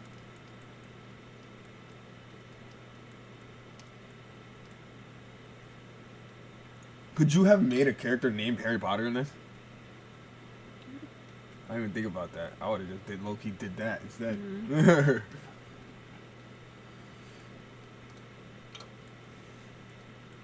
I wonder if at the end of the game it like brings you to the present time. That'd be crazy. Huh? If the in that game it like brings you to the present time. Imagine. You meet Harry Potter and he's like, hey Harry Potter. Like, what the fuck? There's an imposter! Huh? There's an imposter! Mm.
This is like the ultimate zombies map here.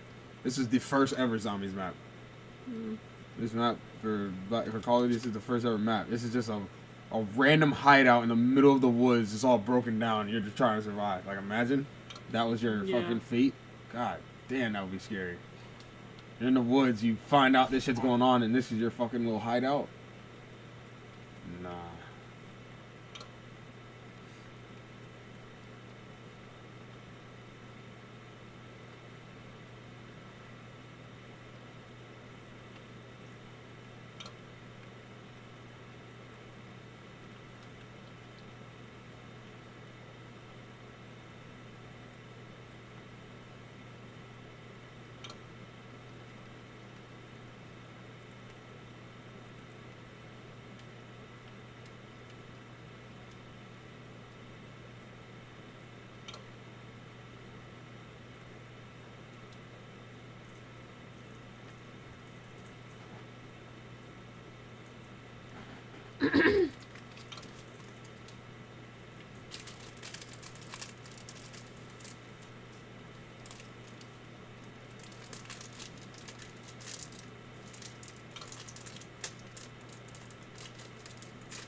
It would give me one of the worst guns right off rip, dude. What the fuck?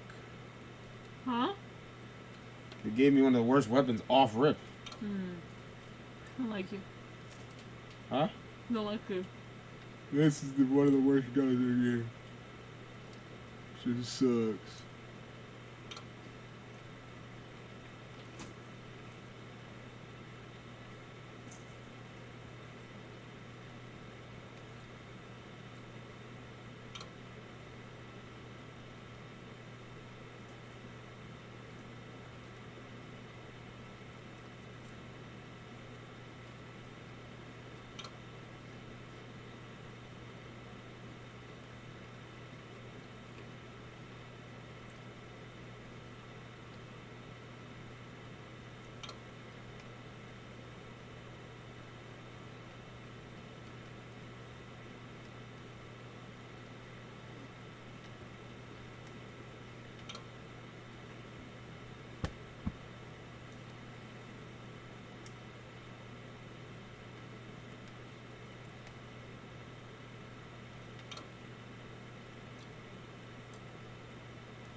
He's playing Hypo Center. Okay, now I see what's going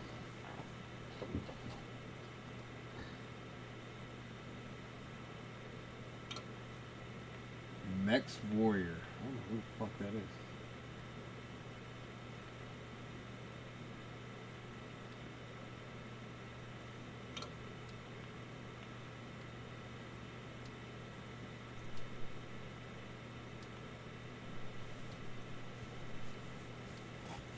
We have found a match that fast.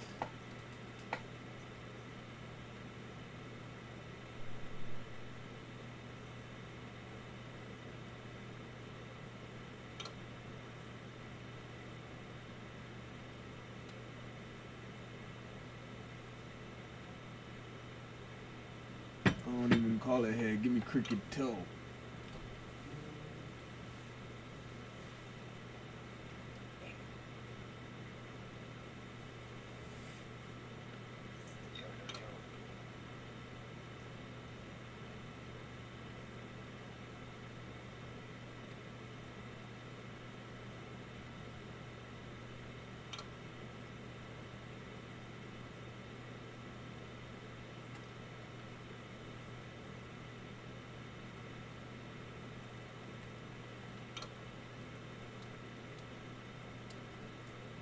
I forgot the game I was playing. Holy shit.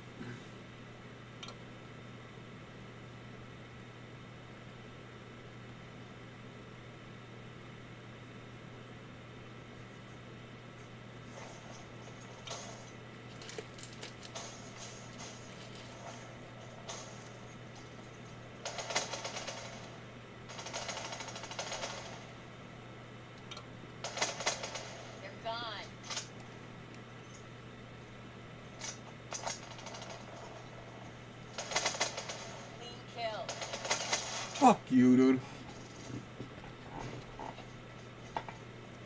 What the 14 kills that fast?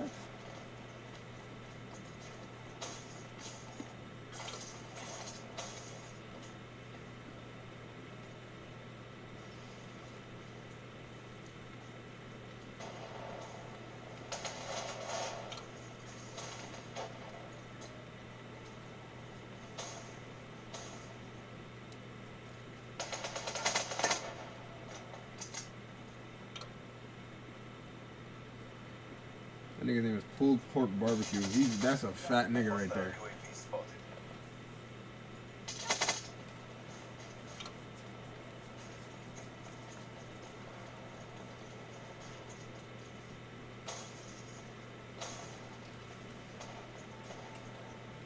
Oh, it's fucking scratching my damn side, damn it.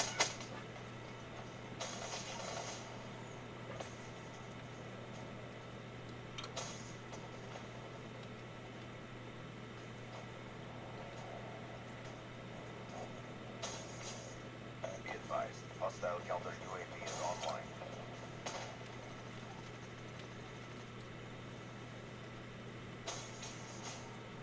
UAV inbound.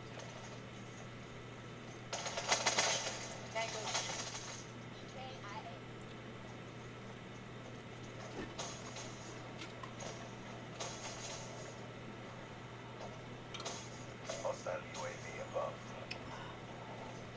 Air package inbound.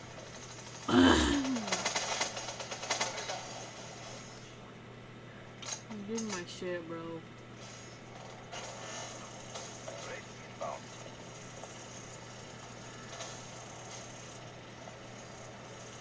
Kinetic armor discharge. You're gone.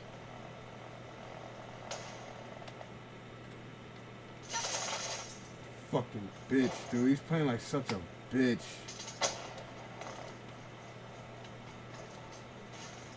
Hostile UAV spotted.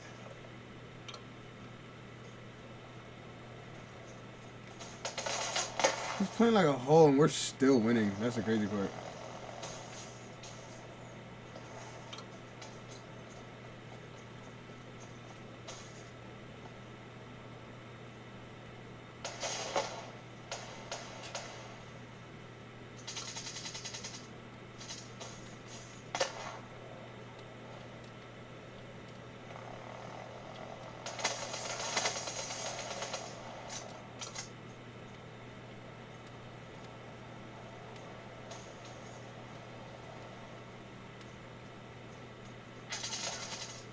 Oh, he's playing like a hoe for real. Advised, hostile counter UAV is online. Castle is ours. Down that fire.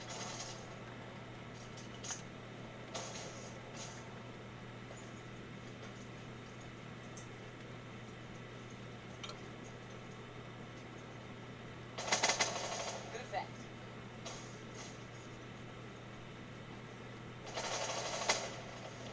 Hostile care package overhead.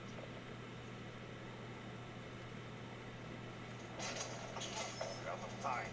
Don't hold back. Shut up. Ooh. That was solid.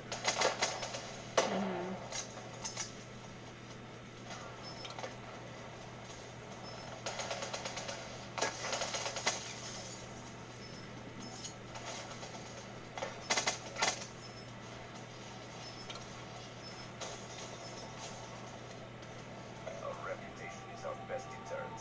Excellent work. TACOM. Requesting redeploy to new hot zone.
They're seriously trying to use that big.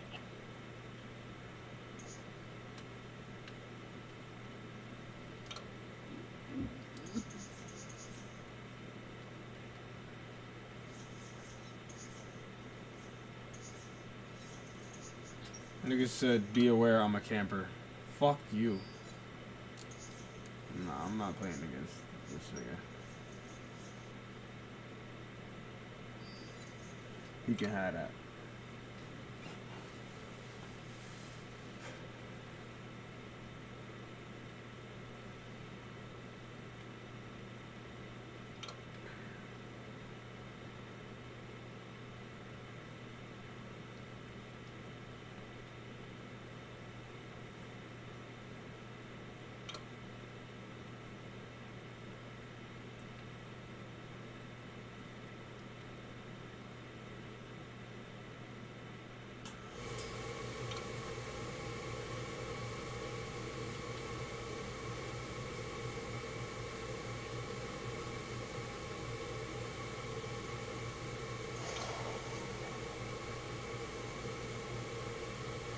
Capture the flag. Capture the objectives. Hostile flag carrier down. Our flag carrier down. Hostile flag dead. Our flag secure. Our flag is we dropped our flag. Our flag is back at base. Be advised, hostile counter UAV is online. Our flag is dead.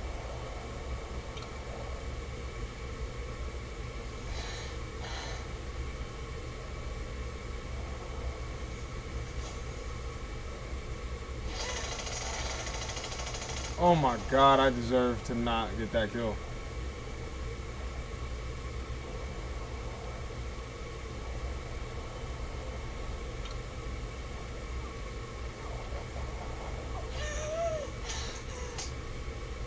What the fuck was that?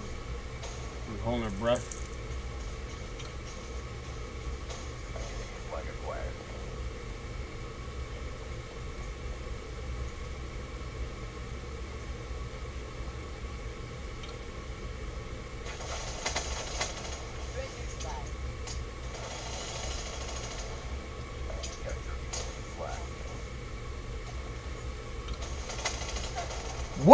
fuck?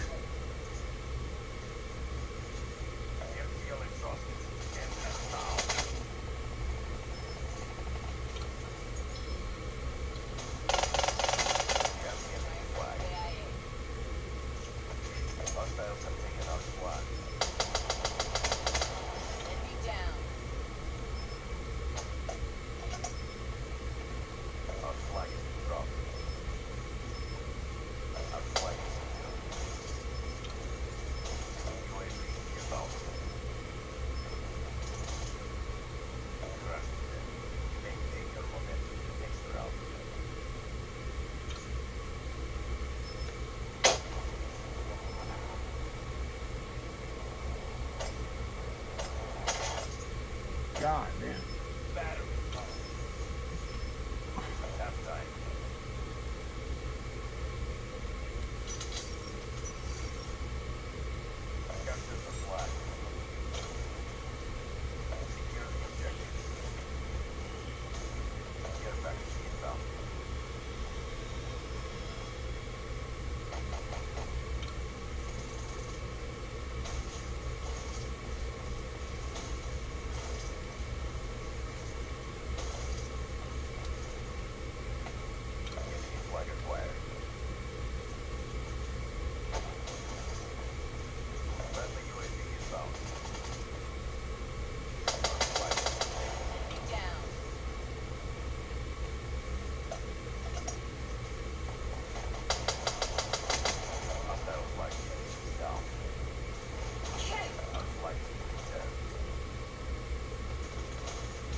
Come to me, bro. What are you doing? Never seen this before. What the fuck?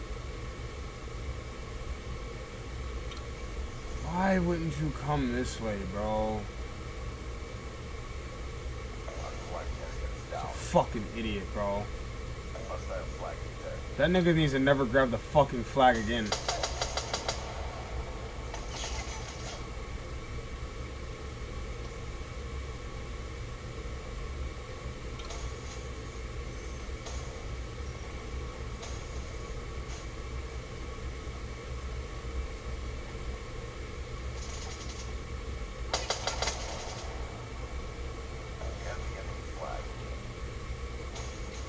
Oh my fucking gosh, bro.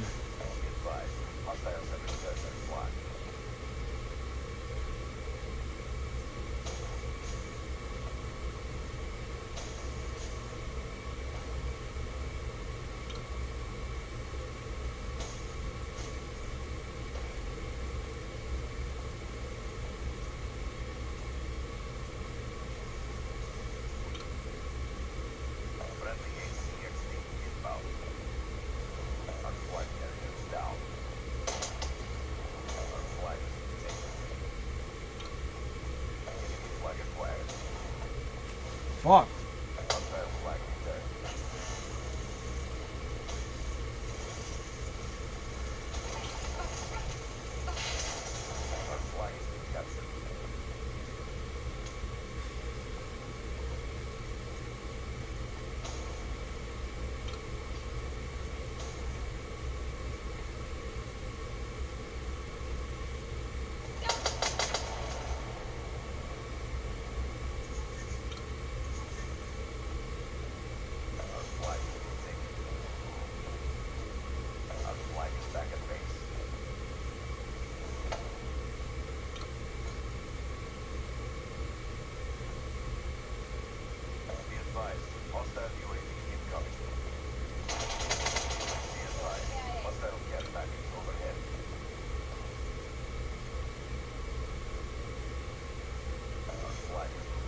How the fuck did somebody grab that?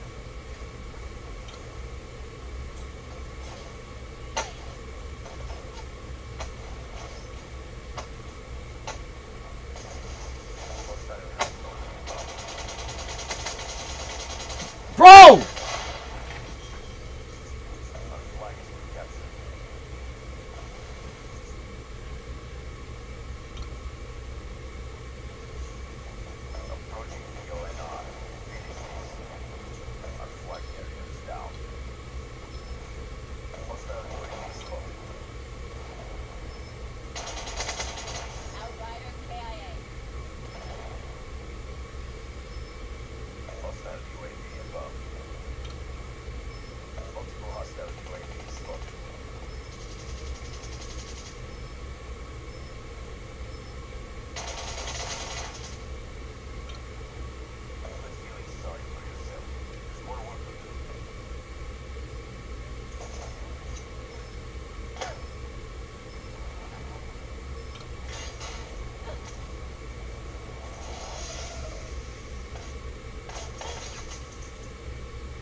Why did you dodge forward? Like, what the fuck?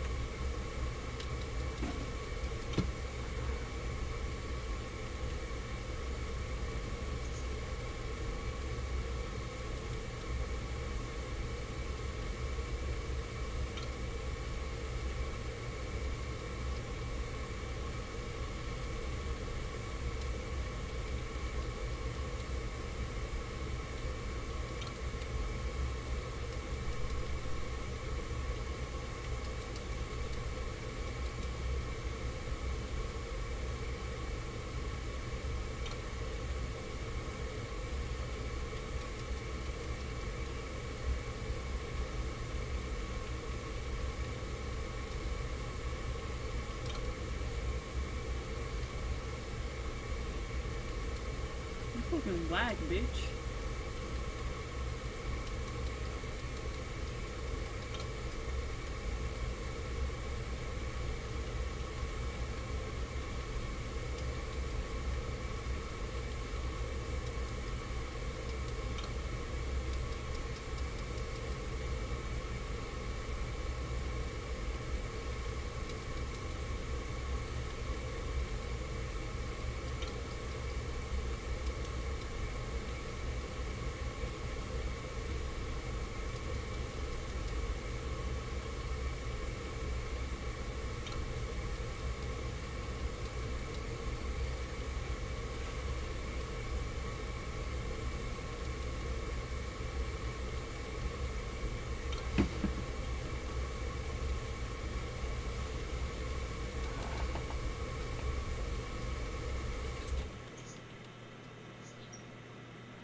Ciao, me.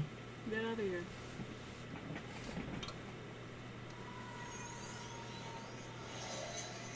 You right, Luna? Yep.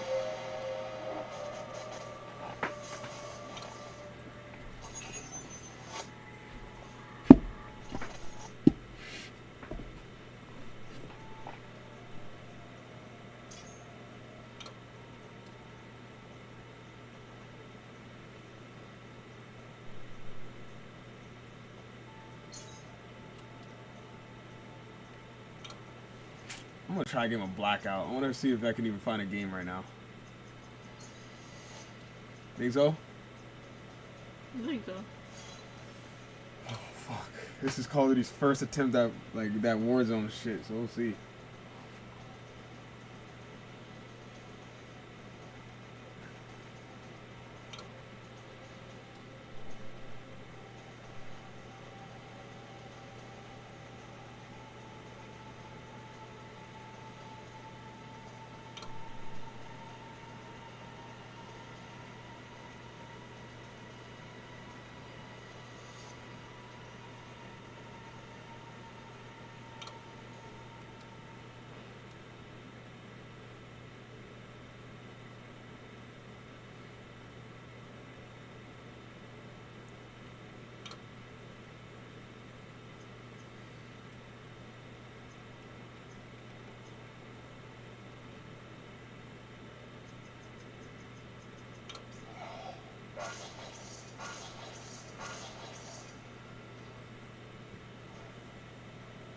Do do do do do do. Do do do do do do. Do do do do do do.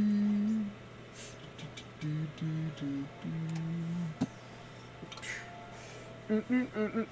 There's a whole bed. You have a whole bed.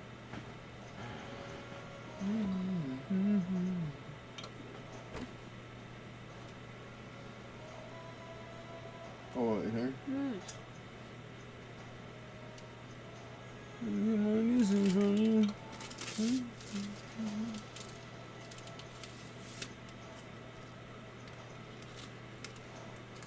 Just keep leaving it open and around. She'll eventually make her way there.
I ain't no killer, but don't push me.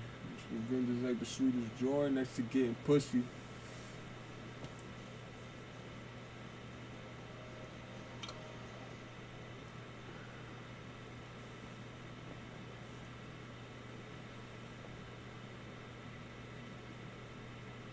Hey. I ain't no killer, but don't push me.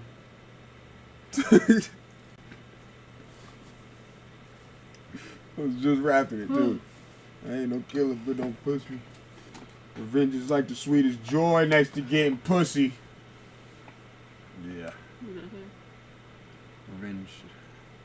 I'm not finding a game right now, and I'm pretty upset. This is bullshit. You know what that sounds like? We tried duos actually. Being upset. My grandma. Oh, somebody's home. Your mom. My grandmother said earlier that she was depressed because Stranger Things is ending. And I was like, Grandma, depressed is a crazy ass term for show ending. Yeah, there's my mom. Let me see the chips and salsa, please. So shit.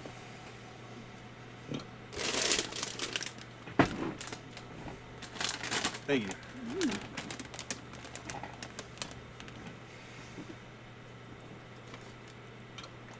You sit and fucking snack on these shits and not offer you shit for a while too. Fucking tell you I fucking want to.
Oh, speaking of your grandmother, did she send them glasses then, finally? Is it done? She said Saturday. Oh, yeah. You used to have them by the time you go at least go back to work. Mm-hmm. I'll be good.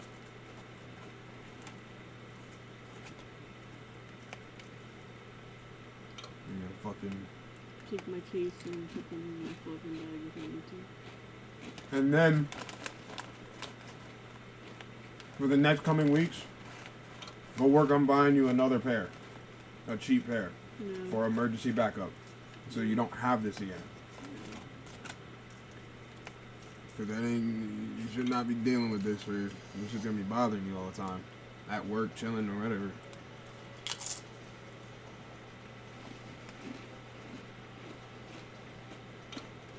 I am down to go watch some Wu-Tang. I'm down too. Oh, I'm really fucking cold. Huh? I'm really fucking cold. Yeah, I'm in there. My fucking nose is cold, my hand is cold. My feet are cold. Why you didn't take that from me? Because you have less layers than I do. But I care about your well-being.